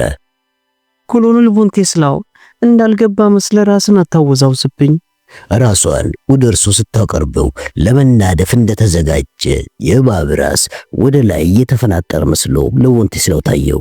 ፊቱ ላይ ምራቋን ተፋችበት። ምናልባት አንዳንዴ ያልታረመ ጸባይ ስለማሳይ ይቅርታ ማለት ይኖርብኝ ይሆናል። ግን የተከበረች ወይዘሮ አይደለሁም፣ ሴት እንኳን አይደለሁም። ያንተው ሰዎች ያደረጉብኝ ዘግናኝ ነገር እስከ መቼውም ከህሊና አይፋቅም። ኮሎኔል ስማኝ፣ ኮሎኔል ቮን ቴስላው፣ የኛ ሰዎች እህትን ቢነጥቁና ሐሪቋን አስቀርተው ቢደፍሯትና ሲሰለቻቸው ቢገርፏት ምን ይሰማሃል? ሂልዳ ሜር ከጠባቧ ክፍል እየተንጎራደደች ወደ ቮን ቴስላው መለስ ቀለስ እያለች እንደ አሲድ እስረኛዋን የሚለበልቡና የሚያቀለሸልሹ ዝርዝር ጉዳዮችን መናገሯን ቀጥላበታለች። እስረኛዋም መናገርም ሆነ ጆሮቹን መድፈን ስለማይችል እንዲሁ እንደ ዲዳ ራሱን ብቻ ይነቀንቅ ጀመር። አዝጋኝ ሞት እንድትሞት ፈልጋለሁ። ሌሎች ቢሆኑ እንዳበደ ውሻ ወዲያውኑ የጥይት ሲሳይ መሆንን እንደሚመርጡ አውቃለሁ። ሆኖም ዛሬ ህዝባችን የስልጣኔን ትርጉም ያውቃል። እናም ራስን ማዳን ትችል እንደሆነ ለማየት እድል ይሰጣል። አዎ፣ ለፍርድ ችሎት ፊት ትቀርባለህ። ጠበቃ ስለሚኖር በጠበቃ በኩል መከራከር ትችላለህ።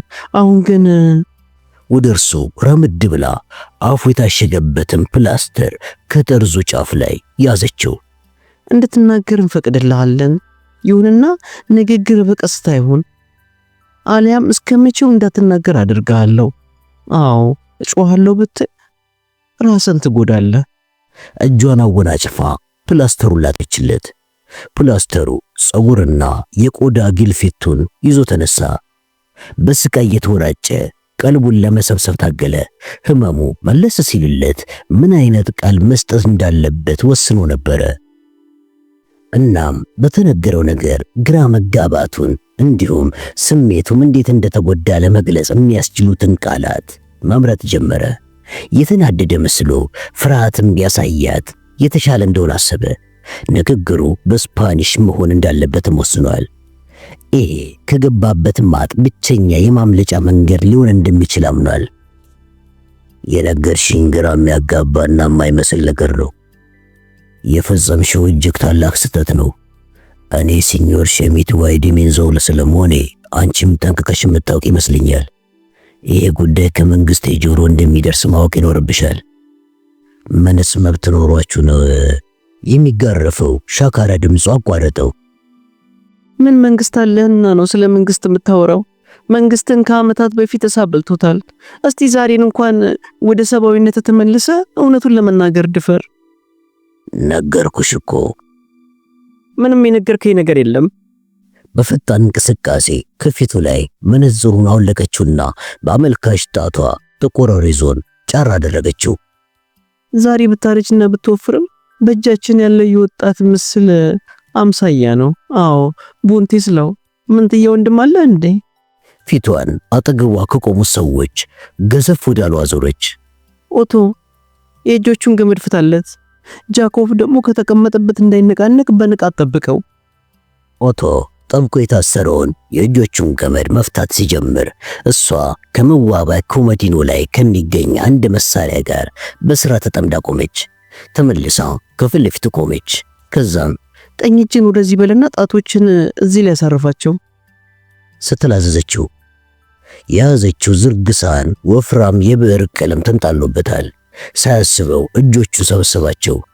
እጆቹን ወደ ኋላ ማሸሹ ምን ፋይዳ ይኖረዋል? እንዲህ ካለ አሻራውን በኃይል መውሰዳቸው ለነሱ ቀላል ነገር ነው። ስለዚህ እጁን ከሳህኑ ላይ አኖረውና የጣቶቹን ጫፍ ዝርግ ሳህኑ ላይ ተጫናቸው። አሁን ደግሞ ግራህን። አቤቱታውን እያሰማ የተባለውን ፈጸመ። ይሄ ሁሉ ይምሰል ይሆን እንዴ? እውን አሻራዎች ይኖራቸው ይሆን? ከየት አግኝተውት? ከሌላቸውስ ከምን ጋር ሊያመሳክሩት ነው? አይ ሊያስፈራሩኝ እየሞከሩ መሆን አለበት። ሜር የተባለችው ሴት አእምሮን ያነበበች ይመስል ለዚህ ጥያቄው መልስ ሰጠችው። ተረጋጋ። እዚህ የሚያታልለ ሰው ባለመኖሩ አእምሮን አታስጨንቀው። ጀርመኖች ስትባሉ የሁሉ ነገር ግልባጭን በመተው ብቃታችሁ አቻ የላችሁም። እኛ ደግሞ ማህደሮቻችሁን በማገላበጥ የሚስተካከለን የለም። በዚህም እጅግ ተፈላጊ ሰው ሆነ አግኝተናል። የተናገረችው እውነት መሆኑን አውቋል። ንግግሯን ስለምን እንዳመረረ፣ ስለምን ከግምት በላይ ጨካኝ እንደሆነች አሁን ገብቶታል።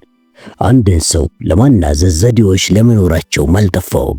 ስለዚህ ያለምንም አንጃ ግራንጃ ሁሉንም ከመናገር ውጪ እድል የለውምና ሊነግራት ቆረጠ።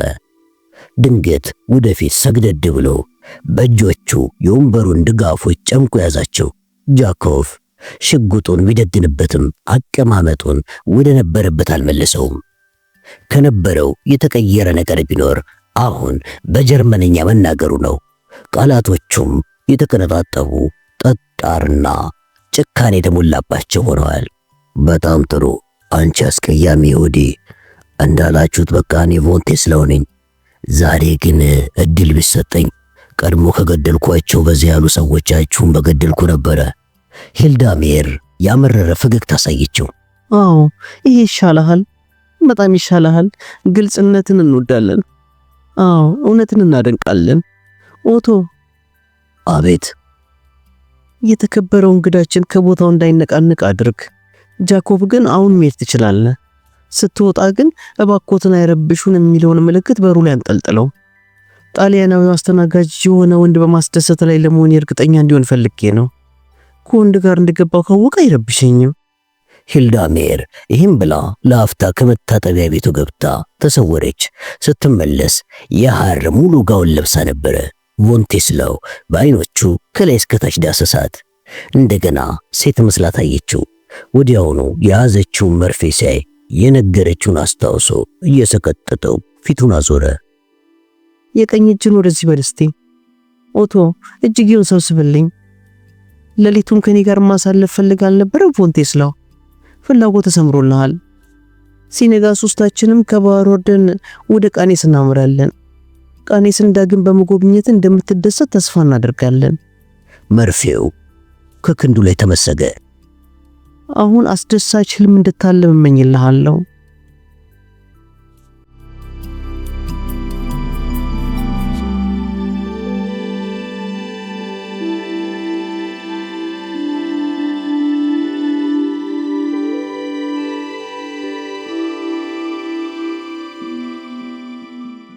በማግስቱ ጠዋት በዕፅ ሰክሮ በአንዲት ውብ ሴት ክንድ ላይ ተደግፎ እየተንገዳገደ አንዳንዴም ለእርሱ የተመደበ አገልጋይ በሚመስል ጥቁር ሰው ድጋፍ እየታገዘ ወደ ባህር ዳርቻው አበራ። ጥቁር ሰው የያዘውን ኮዳ እየተቀበለም ያለማቋረጥ ይጠጣ ነበረ። በአግባቡ ያልነቁት ፈረንሳውያኑ ባለስልጣናት አንድ ባለጠጋ ሀገር ጎብኚ ይችን ከመሰለች ውብ አፍቃሪ ሴት ጋር ሆኖ እንዴት እንደዚህ ይሰክራል ሲሉ ተገረሙ። በጣም ስለናቁትም ወዲያውኑ አትኩሮታቸውን ነፈጉት። እናም ሶስቱ ሰዎች ከተለመደው አካባቢ ርቀው ሄደው ከአንዲት አነስተኛ መኪና ሲገቡ ልብ ብለው እንኳን አልተመለከቷቸውም። የሲኞር ሼሚት ዋይሜንዶዛና ወዳጆቹ ከመርከብ ድንገት መጥፋት ወዲያውኑ አልታወቀም። ለዚህም ጣሊያናዊ የመርከብ አስተናጋጅ አስተዋጽኦ ነበረው። ይሄውም ውቧ ወይዘሮ ጠቀም ያለ ጉርሻ አበርክታለት ስለነበረ ነው። ካፒቴን ባሮሊም ቢሆን ወደ ሰፊ ሰው ነው። የጠፉ ግለሰቦች ሻንጣዎች ወደ ጄኖዋ እንደሚላኩ አልተጠራጠረም። እንደ ፈረንሳውያኑ ባለስልጣናት ሁሉ ለምን ብሎ በእነሱ ላይ ችግር ይፈጥራል። እሱ ደግሞ መጨነቅን አይወድም።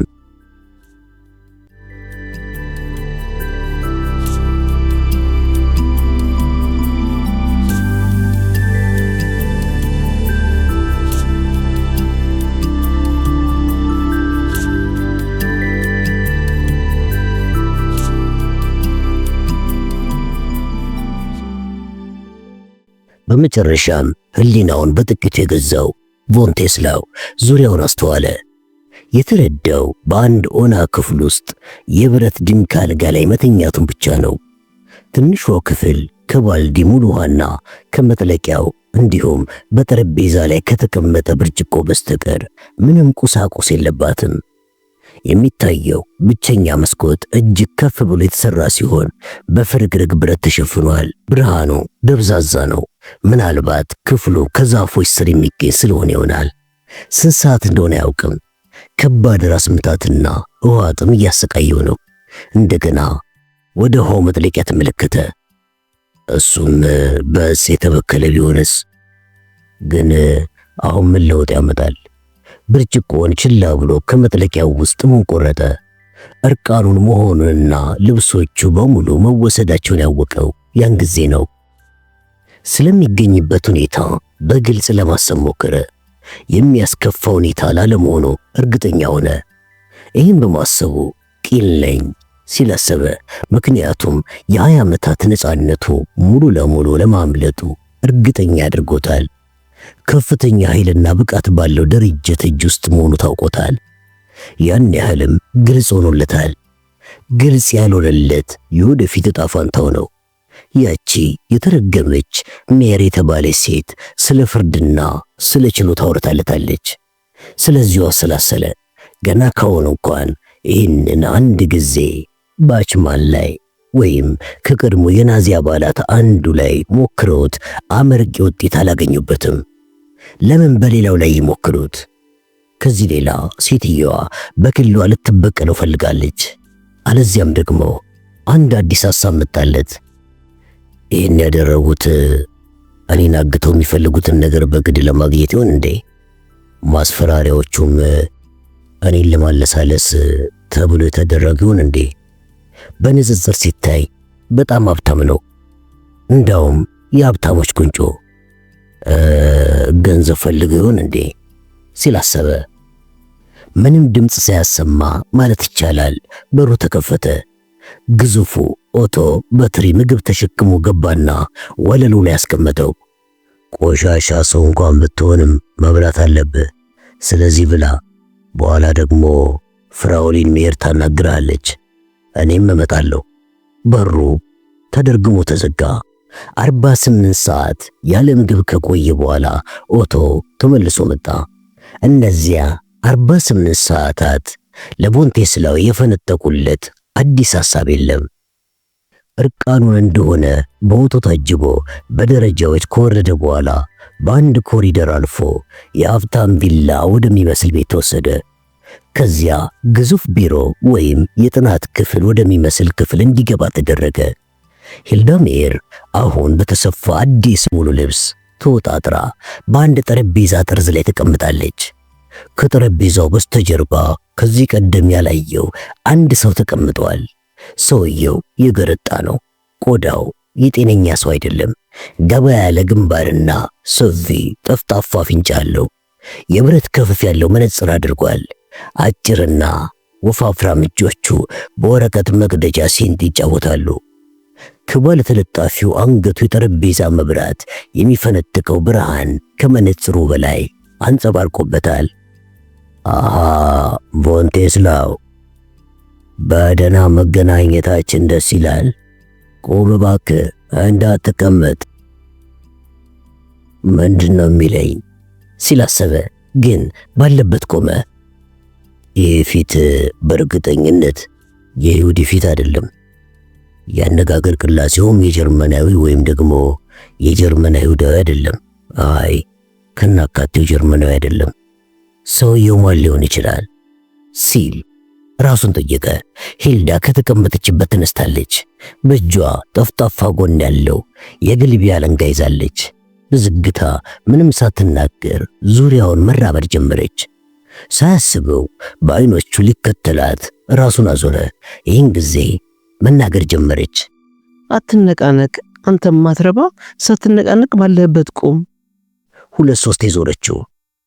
ምን አይነት የወንድነት ምርጥ ምሳሌ ነው እባክህ ቮንቴስላው። ይሄ ቆዳ በማዲያት ነጥቧል። ምን አይነት ወፍራምና ለስላሳ ቦርጭ ነው እባክህ። አንተም ብገልህም ይበዛብሃል።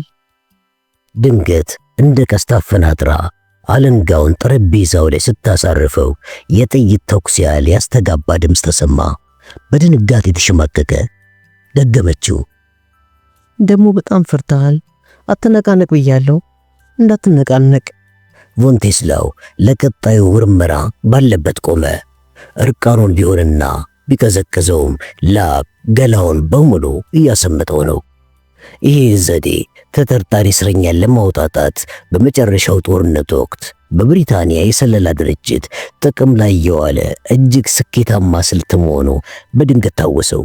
ይሁንና ይህ ሐሳብ እንዲዝናና አላደረገውም። በመጨረሻም ከጠረጴዛው በስተጀርባ የተቀመጠው ሰው በለሆሳስ መናገር ጀመረ። ለአሁኑ ይሄው ይበቃናል። ኦቶ ወደ ቡርኖ መልሰው። ከአንድ ቀን በኋላ ይሄው ስራ ተደገመ። የዚያን ቀን ግን ካለፈው የሚለይበት ነገር ነበረው። ከጥቂት ደቂቃዎች በኋላ ቮንቴስላው እንዲቀመጥ ተደርጎ ሲጋራም ተጋበዘ። ገርጣታሙ ሰውዬ ዛሬም በወረቀት መቅደጃ ሴንት ይጫወታል። እዚህ ጋር ተመልከት ቮንቴስላው አለ በጠረጴዛው አንድ ጎን ላይ ወደ ተቀመጠ የመታነቂያ ሸምቀቆ በሴንቱ እያመለከተው። አንዱ ምርጫ ይሄ ነው። እዚህ ደግሞ ወረቀትና ስክሪፕቱ አለ። ሁለተኛው ምርጫ ይሄ ነው። ገባኝ። ለካ ጥያቄ አያስፈልግም። የተቀረውን የቀድሞ ብሪታንያ ዘዴ ታውቀዋል አይደል? ሞት ወይስ ትብብር? ሰውየው ወንበሩ ላይ ተደግፎ ተቀመጠ። እንደተለመደው ፍራውሊን ሜር እጅግ ከፍተኛ ብቃቷን አሳይታለች። የወሰደችው እርምጃም የተገደበ ነው። ናዚዎችን ትጠላለች፣ በጣም ትጠላቸዋለች። እኔ ግን ማንንም አልጠላም። ስራዬን ብቻ ነው ማከናወነው። ከዚህ ቀደም ባታውቀኝም አሁን እኔን ማወቅ ያለበት ጊዜ ነው። ይህንን የማይረባ የቃላት ጨዋታ የምናቆምበት ጊዜ ነው። የወረቀት ሴንቲውን ወደ ራሱ አዞረው። ስሜ ምንም አያደርግልህም። እዚህ ፈረንሳይ ውስጥ ኤሚሊ ዳቪዶፍ እባላለሁ። ሞስኮ ውስጥ ደግሞ ሌላ ስም አለኝ። ሞስኮ ሲል አሰበ ሞንቴስላው። ይሄ ያበደ ሰው ነው አይደለ ራሱ። ሞስኮ ውስጥ የኤምጂቢ አባል ነኝ። በቀጥታ ወደ ጉዳዩ ልምጣልህና፣ አዎ እንደ ኤምጂቢ አባልነቴ ይሄንን ምርጫ ላቀርብልህ ስልጣን አለኝ። ነፃ ምርጫ ልትለው ትችላለህ። ልታዳምጠው ትፈልጋለህ? ሞንቴስላው ራሱን በእውነታ ከምንቅንቅ በስተቀር መናገር አልቻለም። መልካም፣ የመጀመሪያ ምርጫ ከሙሉ ማስረጃ ጋር ለእስራኤላውያን አሳልፈን እንስጥ። የመታነቂያ ሸምቀቆ ትርጉም ይሄ ነው። እስራኤላውያን ይሰቅለዋል። ሁለተኛው ምርጫ ለእኛ ትሰራልናለህ። እርግጥ ከባድ ግምት የተሰጠው አደገኛ ሥራ መሆኑ አይካድም፣ ግን በጣም ያሸልማል። ይሄ ደግሞ የብዕሩ ትርጉም ነው። ያዘጋጀናቸውን ወረቀቶች ትፈርማለህ። ሞንቴስላው ራሱን ግራና ቀኝ ወዘወዘ። ገባኝ፣ ግን በአይሁዳውያን ስም መምጣቱ ለምን አስፈለገ? አሃ ተው እንጂ ሞንቴስላው፣ ትንሽ አስብ። ጀርመናዊ ነህ። በአንድ ወቅት የሱ ሻልፍ ኮሎኔል ነበርክ። በአንድ ወቅት የነፍሰ በላ ኮማንዶ አባል ነበርክ። በአንድ ወቅት በእኛ ግንባር ላይ የሶስተኛው ክፍለ ጦር አባል ነበርክ። ለኤምጂቢ ማንነትን ለመግለጽ አሻፈሬን ብለህ ግትር ልትሆን ትችላለህ። ችግር ልትፈጥር እንደውም ኦታ ልታሰማ ሁሉ ትችላለህ። ከዚህ ሌላ እንድታስብበት ጊዜ ልንሰጥ ፈለግን። በራስህ ሊና መርመር እንድትገባበት እንበለው። አዎ የሴንቲውን ጫፍ ጠረጴዛው ላይ ቀረቀረው። እኛ ከዚህም በላይ ማድረግ እንችላለን፣ ግን ፍቃደኞችን እንመርጣለን። በፍቃድ ልታደርገው ትፈልጋለህ? ሌላ አማራጭ ያለኝ አይመስለኝም። እሱም አይልህም። ሆኖም ፈቅደ ብትገባበት የተሻለ ነው። በመጀመሪያ ባቡር ተሳፍረን ወደ ሞስኮ እንሄዳለን ብሎ የጠረጴዛውን አንድ መሳቢያ ከፈተ። አዲስ ቆንጆ የሞስኮ ፓስፖርት ይኖርሃል። የምንጓዘው በአንደኛ ማዕረግ ነው። ሞስኮ ውስጥ ከባድ ጥናትና ስልጠና ይጠብቃል። ከዚያም ሌሎች አዳዲስ ወረቀቶችን ይዘ ወደ ካናዳ ትበራለህ። እዚያም የበለጠ ከባድና ፈታኝ ተጨማሪ ትምህርት ይሰጣል። ልቀጥል ወይስ ላቁም? ሞንቴስላው አሁንም ጭንቅላቱን ብቻ በአዎንታ ነቀነቀ። በመቀጠል ሁሉንም ፈተናዎች ካለፍክ አንተም እንደምታውቀው በሀብታም አይሁዳውያን ወደምትመራው ወደ ዩናይትድ ስቴትስ ታመራለህ። ፈተናዎቹን ካለፍክ፣ አዎ፣ ስለዚህም ሆነ ስለ ሌሎች ነገሮች ግድ ሊሰጥ አይገባም ማለት ይሆናል። እዚያ በሀብት መሃል እየኖርክ ለኛም ለራስም ጭምር ትሰራልናለህ ማለት ይሆናል። እጅግ ከፍተኛ ዋጋ ያለው ግልጋሎት ትሰጠናለህ። አስደሳች ተልእኮ ነው፣ በጣም አስደሳች።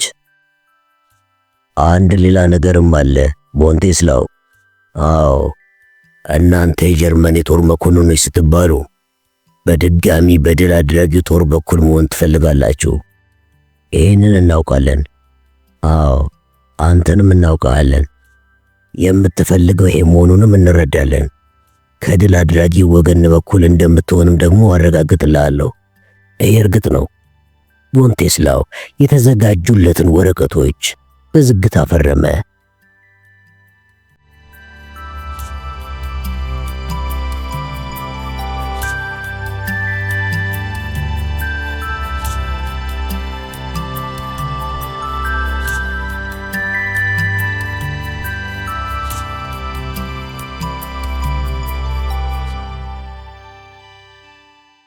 ሞስኮ ውስጥ እያጠና ሲሰራ ቆየ። ከኦክስፎርድ ውስጥ ወይም ከጦር ሰራዊት የመጀመሪያ ጊዜያት ይልቅ አትኩሮቱን እጅግ በበለጠ አሰባሰበ። ብዙ መጽሐፍቶችንና ወረቀቶችን አነበበ። ያጠናውን ጮክ ብሎ እየደገመ በቃሉ ያዘ። ፊልሞቹን ተመለከተ። የተቀረጹ ድምጾችን አዳመጠ። ሁሉም ከዩናይትድ ስቴትስ ጋር የተገናኙ ነበሩ። አለባበስ፣ አነጋገር፣ አኳኋን፣ አረማመድ፣ የመኪኖችን ስሪትን ማብጠርጥሮ አጠና። ከዚህ ሁሉ አብዛኛውን አርጀንቲና ውስጥ ካሳለፋቸው ዓመታትና ያንኪ ሀገር ጎብኚዎችን በማስተዋል ቀድሞ የሚያውቀው ነው። ከሁሉ ነገር አዲስ የሆነበት አንድ ሰው ላይ ያደረገው ጥናቱ ነው። ይህን ሰው ከዚህ በፊት በታይምስ ወይም በኒውስዊክ መጽሔት ላይ በጥቂቱ ካነበበለት ማንነቱ የበለጠ አያውቀውም። አስተውል ነበር ያለው ዳቪዶቭ። የፀጉር አቆራረጡ የተለየ ነው። ፊቱ፣ ሰውነቱ በሙሉ ካንተ ትንሽ ጠጠር ይላል። ፀጉርን እናስተካክለዋለን፣ ሪሱ እንዳለ ይሆናል። ቅጥነቱን ማመሳሰል ደግሞ ያንተ ስራ ይሆናል። በተለይ ደግሞ ቦርጭህን አጥፋው። በግዴታ እንዲጫወት እየተደረገ ያለው ሚና ለመጀመሪያ ጊዜ በጥቂቱ የተገለጸለት በዚህን ወቅት ነበረ። ለማያውቀው ምክንያት በተማረ ሰሜን አሜሪካዊ ስም ወደ አንድ ቦታ እንደሚወሰድ ቀደም ብሎ ተረድቶታል። የአንድን ሰው ገጸ ባህሪ ወክሎ በእውኑ ዓለም ውስጥ ሊተውን መሆኑ ግን አስደንግጦታል። ይሄ በፍጹም የማይሆን ነገር ነው ሲል አሰበ። ግን እኮ የአምላክ ያለ ይሄ ሌላ ሰውን መስሎ የመስራት ነገር በነ ኦፔንሃይም ጊዜ ያከተመለት ነው። በዚህ ዘመን ማንም ሰው ቢሆን ሳይታወቅበት ይሄንን ማከናወን ይችላል ብለህ መጠበቅ አትችልም። ግርጣታሙ ቀጭን ባለመነጽር ሰው መልስ ሰጠ። ትክክለኛ መረጃ አልደረሰም። ያሳዝናል። አሜሪካኖቹ እንደሚሉት በተደጋጋሚ ሳይታወቅብን የፈጸምነው ነገር ነው። ለዚህ ጉዳይ በደንብ እየሰለጠንክ ስለሆነ አሁን እንደገና ሳይታወቅብን እናደርገዋለን። ከልብ ያላመንኩም እንዴ? አስብ እንጂ ቮንቴስላው፣ ትውስታን ተጠቀም። የቅርብ ጊዜ ታሪክን አስታውስ። በአንደኛው የዓለም ጦርነት የአንተ ወገን ሰዎች ሩሲያዊውን የጦር ክፍሎች አገናኝ መኮንን ገለው እሱም በሚመስል ሌላ ሰው ሎርድ ካይችነርን ለመመረስ ችለው የለም እንዴ? ደግሞም በመጨረሻ ጦርነቱ ላይ አንድ ተራ እንግሊዛዊ ወታደር በተለያዩ ግንባሮች ላይ የዝነኛውን የጀነራል ሞንትጎመሪን ሚና ወክሎ እየተወነ ለብዙ ሳምንታት ሲቆይ የጠረጠረ ሰው አልነበረም። ይህንን የመሳሰሉ ብዙ ምሳሌዎች አሉ። እኛ በራሳችን ብቃት ላይ ኩራት ስለሌለን ብቻ ነው። እንደሱ እንድትራመድ፣ እንደሱ እንድትለብስ ቃለ ጉባኤ ወይንም ሪፖርት ስታቀርብ እንኳን የእሱን ሁኔታ እንድትላበስ አድርገን ልናሰለጥን እንችላለን። በጣም ጥቂት ናሙናዎች አሉን። በተለይ ከራሱ ቤት ቆሻሻ መጣያ ውስጥ ያገኘናቸው። በመንግስት ቢሮዎች ውስጥ በጣም ጥንቁቆች ናቸው። 20 ጊዜ በተደጋጋሚ ጥቅም ላይ የዋለን የካርቦን ወረቀት ያቃጥላሉ። ነገር ግን የወንድ ልጅ ቤቱ ቤተ መንግስቱ ነው ብለው አሁንም ያስባሉ። የድምፁስ ነገር ደግሞስ ይሄ ሰው በትክክል ማን ነው? ጠየቀ ሞንቴስላው። በምክንያት በተደገፈ መልኩ ለዚህ ሥራ ብቁ መሆንክን እርግጠኞች እስከምንሆን ድረስ ማወቅ አያስፈልግህም። ይህን ካደረግን አደጋ ላይ የሚወድቅ ማንም አይኖርም። የአነጋገር ዘይቤን በተመለከተ ሁለታችሁም ኦክስፎርድ ተምራችኋል። ሁለታችሁም ቀልበች ጥርት ያለ የአነጋገር ዘይቤ ያላችሁ። ይህን ያህል ልነግር እችላለሁ። እሱ ካለበት የሥራ ሁኔታ አንጻር ከመናገር ይልቅ ብዙ ማዳመጥ ያለበት ሰው ነው።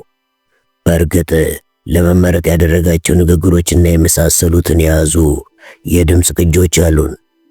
ከዚህ ሌላ በዚህ ሰው ቤተ መንግሥት ውስጥ ከሚገኙ መቅረጸ ድምፆች የሰበሰብናቸው እጅግ ጥቂት ድምፆች አሉን።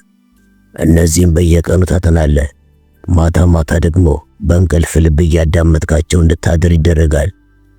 ከምሩ ሲናገር፣ በቁጣ ሲናገር፣ በሳቅ ላይ ሆኖ ሲናገር፣ አዎ ያላቸውን ልዩነት በደንብ ታጠናለህ። እናም በየሌሊቱ እጅግ በጣም ዝቅተኛ ድምፅ ያላቸው ግን የሚደመጡ የሰውየው አረፍተ ነገራት በአነስተኛ የጆሮ ማዳመጫ በኩል ያለማቋረጥ በጆሮ ሲፈሱ ያድራሉ። ከጊዜ ወደ ጊዜ ከእንቅልፉ እየቀሰቀሰ አሁን የምታስታውሰውን የመጨረሻ አረፍተ ነገር ድገመው የሚል ትዕዛዝ ይደርሰዋል። ከዚህ በኋላ እሱ የተናገራቸው ቃላት ከዋናው ጋር ይነጻጸራሉ። እናም ጎለ ልዩነቶች መወገድ እስከሚችሉበት ጊዜ ድረስ ቃላቶቹን ሲደግም ይቆያል። እሱም መስሎ በሱ ቦታ ለመገኘት ያሰበው ሰውዬ ከፍተኛ ስልጣን ያለው የመንግስት አገልጋይ መሆኑ ለቮን ቴስላው ግልጽ ሆኖለታል። በፎቶ የተሞላ አልበም እንዲመለከት ሲሰጠው በግምቱ የበለጠ እርግጠኛ ሆኗል። እያንዳንዱ ፎቶ ላይ ስም ካለ ደግሞ የቅጽል ስም፣ የቤተሰብ ኑሮ ደረጃ፣ የመኖሪያ አድራሻ ወዘተ ሰፍሮበታል። በስነ ጥበብ መሰረታዊ ትምህርት ላይ የታዋቂ ሰዓሊያን ስራዎች በነጭና ጥቁር ፎቶግራፍ ለመለየት ከሚሰጠው ፈተና ጋር በተመሳሳይ እሱም እነዚህ ፎቶዎች እየቀረቡለት መመዘኛ ይወስዳል። በመጨረሻ ላይ እያንዳንዱ መልክ ከስሙ ጋር እያዛመደ አወቀ። ማንን ሚስተር ጸሐፊ፣ ማንን ደግሞ ሚስተር ጆንስ፣ የትኛውን ደግሞ ጆንስ እያለ መጥራት እንዳለበት ተረዳ። ሁሉም ወይንም በጣም ከጥቂቶቹ በስተቀር ዋሽንግተን ውስጥ ያሉ የፌዴራል ተቀጣሪዎች ወይም ለመቀጠር የተመረጡ ሰዎች ናቸው። በመቀጠል ያጠናው የዋሽንግተንን ከተማ ካርታ ነበረ። ጥናቱ ያነጣጠረው በከተማዋ ሰሜን ምዕራባዊ ክፍል ላይና በቨርጂኒያና በሜሪላንድ ገጠር ቀመስ የሀብታም ነዋሪዎች ይዞታ ላይ ነው። እንደገና የጎዳና ላይ ሐውልቶችን፣ የህንፃዎችን ውስጣዊና ውጫዊ አካል፣ ዋነኛ የመንገድ መገናኛዎችን የሚያሳዩ ፎቶዎችን አጠና። እነዚህንም ለይቶ ማወቁን ለማረጋገጥ በተደጋጋሚ ተመዘነ። በምስለ መስኮቱ ማለትም በቴሌቪዥኑ ላይ አንድ የመንገድ መገንጠያ ፎቶ እንዲመለከት ይደረግና አሁን በእግር ከዚህ ተነስተ ወደ ወልድ ስቴት ምስራቃዊ መግቢያ ለመድረስ የምትከተለውን ትክክለኛ መስመር ንገረኝ የሚል ትዕዛዝ ይሰጠዋል። ወይንም ሁለት ጥንድ ግራጫ ዋልታዎች ያሳዩትና ይሄ ምን ክለብ ነው? ስልክ መደወያ ሳጥኖቹ ያሉት የት ነው? ስልክ ሊፈልግ ይችላል። የወንዶቹ የመጠጥ ክፍል ያለው ስንተኛ ፎቅ ላይ ነው? የሚል ጥያቄ ይከተላል። በአንድ ወቅት የተንጣለለ በፀሐይ የደረቀ የጎልፍ መጫወቻ መስክ አሳዩትና ይሄ የትኛው ጉድጓድ ነው? በተለምዶ ለሁለተኛው ምት ምን አይነት ዘንግ ትጠቀማለህ? ተብሎ ከተጠየቀ በኋላ ድንገተኛ ጸጥታ ተተካ። ጎልፍ መጫወት ትችላለህ አይደለ? አልጫወትም። በሕይወት የተጫወች አላውቅም። ያ አምላክ ያለ ታዲያ መማር አለብህ። ግን ምርጥ የተባሉ አስተማሪዎቹም ሊያሰለጥኑት አልቻሉም።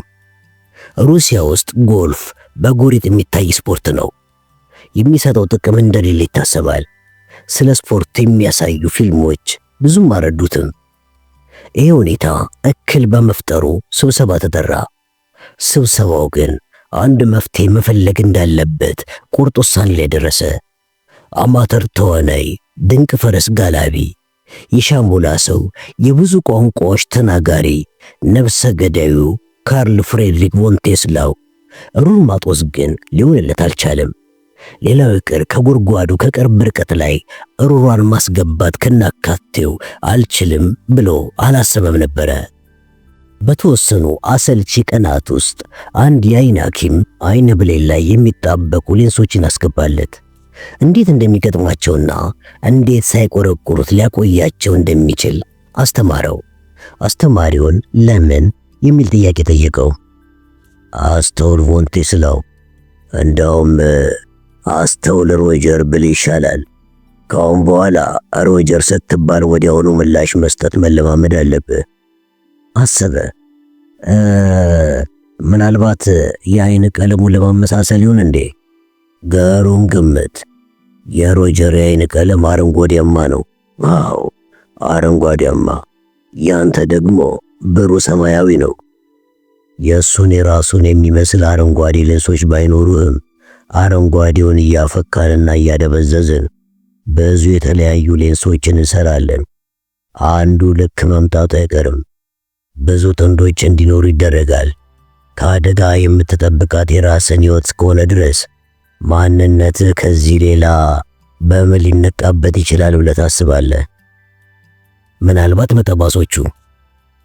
ሰውየው ከፊት ለፊቱ ባሉ ወረቀት ላይ አንድ ነገር ላይ ምልክት አደረገ። ይህንን አስበንበታል። ሁለታችሁም ሙሉ ለሙሉ ጤነኛ ናሙናዎች ናችሁ። አንተ በግልጽ የሚታዩ ጠባሶች የሉም። አዎ፣ ስለ እሱ እርግጠኛ አይደለሁም። ተጨማሪ ነገር ስናገኝ አንተ ቆዳ ላይም ተመሳሳዩን እንፈጥራለን። ከዚህ በላይ እንዴት ልታውቁ ትችላላችሁ? ይሄ የኔም ሆነ ያንተ ጉዳይ አይደለም። ሌላ ምን ያሳስብሃል? የሐሰት ጥርሶች፣ ሙሌቶች፣ ነቃዮች፣ ይህን አይነት ነገሮች። ልክ ነህ። ግን በዛሬው ጊዜ የጥርስ ሐኪሞቻችን ጥበበኞች ናቸው። ሌላስ? ቮንቴስላው መዳፎቹን ወደ ላይ ገልብጦ እያሳየው በስሱ ፈገግ ብሎ መቼም የጣት አሻራዎች መኖራቸው ግልጽ ነው አለ። አዎ፣ እሱ ዋና አደጋ ነው። አንተ በምትቀመጥበት ቦታ ላይ እንደገና አሻራ ለመጠየቅ እጠራጠራለሁ። ይህ እንዲፈጠር የሚያደርግ ማንኛውንም አይነት ጥርጣሬ ከፈጠርክ በራስህ እጅ መሞትህ እርግጥ ይሆናል፣ ወይንም እንደዚያ ያደረግክ እንዲመስል ያደርጋል። የገረጣ ቆዳ ያለው ይሄ ሰው በማስጠንቀቂያ አይነት እጁን አነሳ። ምንም አትናገር። ልክ ከአፍታ በፊት ፈገግ ብለህ ነበረ። በትንሹ ፈገግ ብለሃል አይደል? እባክህ ድገመው። ለምን ብዬ? ምን ፈገግ የሚያስብል ነገር አለና ነው ፈገግ ምለው? ምናልባት ለመኖር ያለ ተስፋ ወይም ምንም ፈገግ የሚያስብል ነገር የለም እንበል። ግን ፈገግ እንድትል አዝዣለሁ። ስለ ምግብ፣ ስለ ሴቶች ወይንም ደግሞ እኔ ስለ መግደል አስብ። ስለምንም አስብ ብቻ ግን ፈገግ በል። አንተን ስለ መግደል አስባለሁ። የቮንቴስላው ከናፍርት እንደተገተሩ ከጥርሶቹ ወደ ኋላ ፈቀቅ አሉ። ዴቪዶቭ ላፍታ ትክ ብሎ ሲመለከት ቆየና በእጁ ከያዘው ፎቶግራፍ ጋር አነጻጸረው። ልክ እንደገመትኩት አስደሳች ነገር እያሰብክ እንኳን ከልብ ፈገግ ማለት አትችልም። ሮጀር ስቶ ማለቴ ይሄ ደግና ቂል አሜሪካዊ ሁሉ ነገር፣ አዎ ሰዎች እንኳን ሳይቀሩ ያስቁታል። ምንም ቢሆን ከፊቱ ላይ ፈገግታ አይጠፋም። ታዲያ አንተ ቮንቴስላው እዚያ አፍ ላይ አነስተኛ ቀዶ ጥገና ያስፈልጋል። ከዚህም ሌላ ሕይወትን በፈገግታ እንድትመለከታት ሳያሰልስ የሚያስታውስ አንድ ሰው አጠገብ ያስፈልጋል። በዚህ ሁኔታ እንዴት እየተቆጣጠራችሁ ልትቆዩ እንዳቀዳችሁ መጠየቅ እችላለሁ?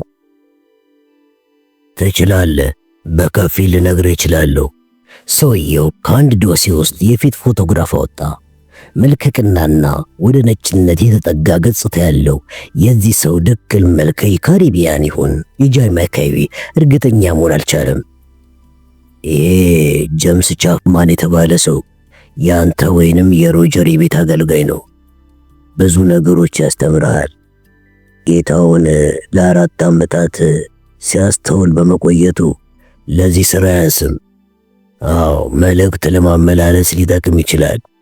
እንደ ሾፌርም ሆኖ ያገለግላል። በደንብ የሰለጠነ ሰው ነው። ይከታተላል፣ ስህተቶችን አይሰራም። እንደዛ ከሆነ ደስተኛ ቤት ሊኖረኝ ነዋ። በነገራችን ላይ አግብቻለሁ ወይስ አላገባውም? ልጆች ሳሉኝ ወይስ የሉኝም? አግብተሃል። ልጆች የሉህም። የኦፔንሃይም ሰውዬ ችግር ያልገጠመው ሚስቱ የዚያኛው ሰውዬ ሚስት ማለቴ ነው የአእምሮ ቀውስ ደርሶባት በመጀመሪያ እንዳየችው ስላላወቀችው ነው። እኔ ግን ሚስት ልትኖረኝ ነው። ታዲያ ምን ላደርግ ነው? ይሄ የእኔ ጉዳይ አይደለም። በኋላ ሌሎች መፍትሄ ይፈልጉለታል። ግን አዲስ ሐሳብ አፍልቀሃል። ማንኛውም ሴት ልትቀውስ ወይንም በጠና ልትታመም እንደምትችል ወይንም ደግሞ ልትሞት እንደምትችል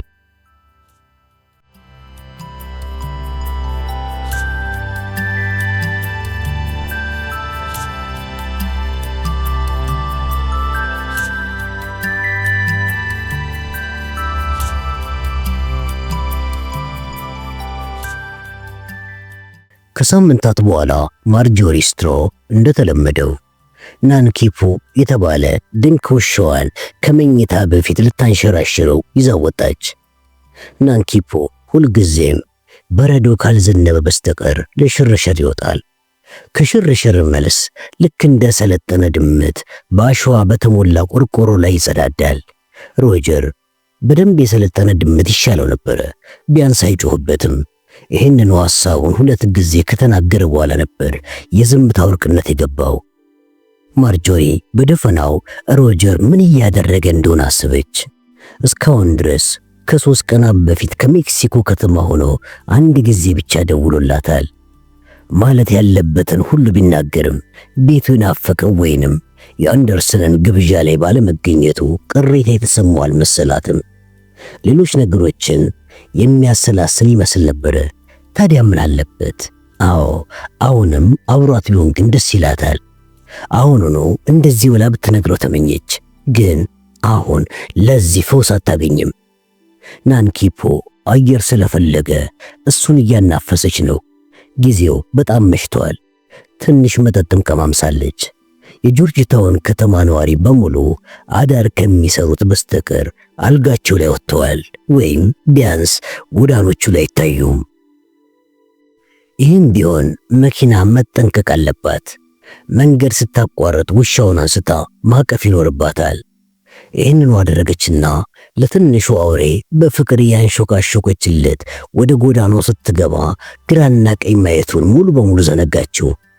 መኪናው በፍጥነትና በአስፈሪ አነዳድ እየከነፈ መጥቶ እንዳልነበረች ካደረጋት በኋላ እንኳን አልቆመም። ፍጥነቱንም አልቀነሰም። ግዙፍ የስፖርት መኪና ነው። በሌሊት የስፖርት መኪኖች ጆሮ ስለሚያደነቁር ጩኸቱ በከተማው የተጠላ ነው። ጆሮን የሚያደነቁር ጩኸት ከተሰማ የቤት ባለቤቶች አንዳንድ ጊዜ ፖሊሶች ይጠራሉ። መኪናው በቀጥታ ከባልቲሞር ከተማ ውጭ ወደሚገኝ አነስተኛ የተገጩ መኪኖች ማቆሚያ መንገዱን ቀጠለ።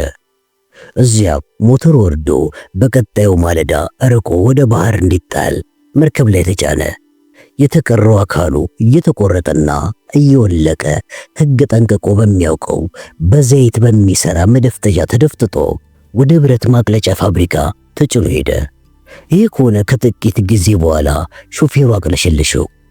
በመኪናው የፊት ለፊት መስታወት ላይ የተረጨው ትኩስ ደም ቁልቁል ሲንጠባጠብ ማየቱ የፈጠረበት ስሜት ነበረ። እንደውም በጣም ጤና ስለራቀው በግማሽ ክፍያ የተሰጠው ሄሮይን ላይ በእጥፍ ወስዶ ስቃዩን ለማባረር ሞከረ። አደንዛዥ ዕፁ በንግዱ ላይ ባሉት የ75 በመቶ ቀረጥ እንደተደረገበት ገመተ። ከአፍታ በኋላ ህሊናውን እንደሳተ በዚያው ወደ ወዳኛው ዓለም አለፈ። ፖሊስ ነገሩ ቢያስገርማቸውም ቢያንስ ለአሟሟቱ ምክንያት አግኝተው ይኸው በቅቷቸዋል። በዚህ ክስተት የተደሰተ ማንም አልነበረም። ስልጡኑ ጀምስ ሳይቀር በጣም አዝኗል። እስከ መጨረሻው ጊዜ ድረስ ስለ ማርጆሪ ስትሮ እንቅስቃሴ ሪፖርት እንዲደረግ የታዘዘውን ምክንያት በግልጽ አላወቀም። ሴትዮዋን ይወዳታል። ምንጊዜም ለሱ ጥሩ ነበረች። እስካሁን ድረስ ለግድያ ወንጀል ተባባሪ ሆኖ አያውቅም። ቢያውቅ ኖሮም የሚመጣ ለውጥ አይኖርም። ጀምስ የፓርቲውን ትዕዛዝ ይከተላል። እሱንም ሲከተል ኖሯል። ወደፊትም ይከተላል።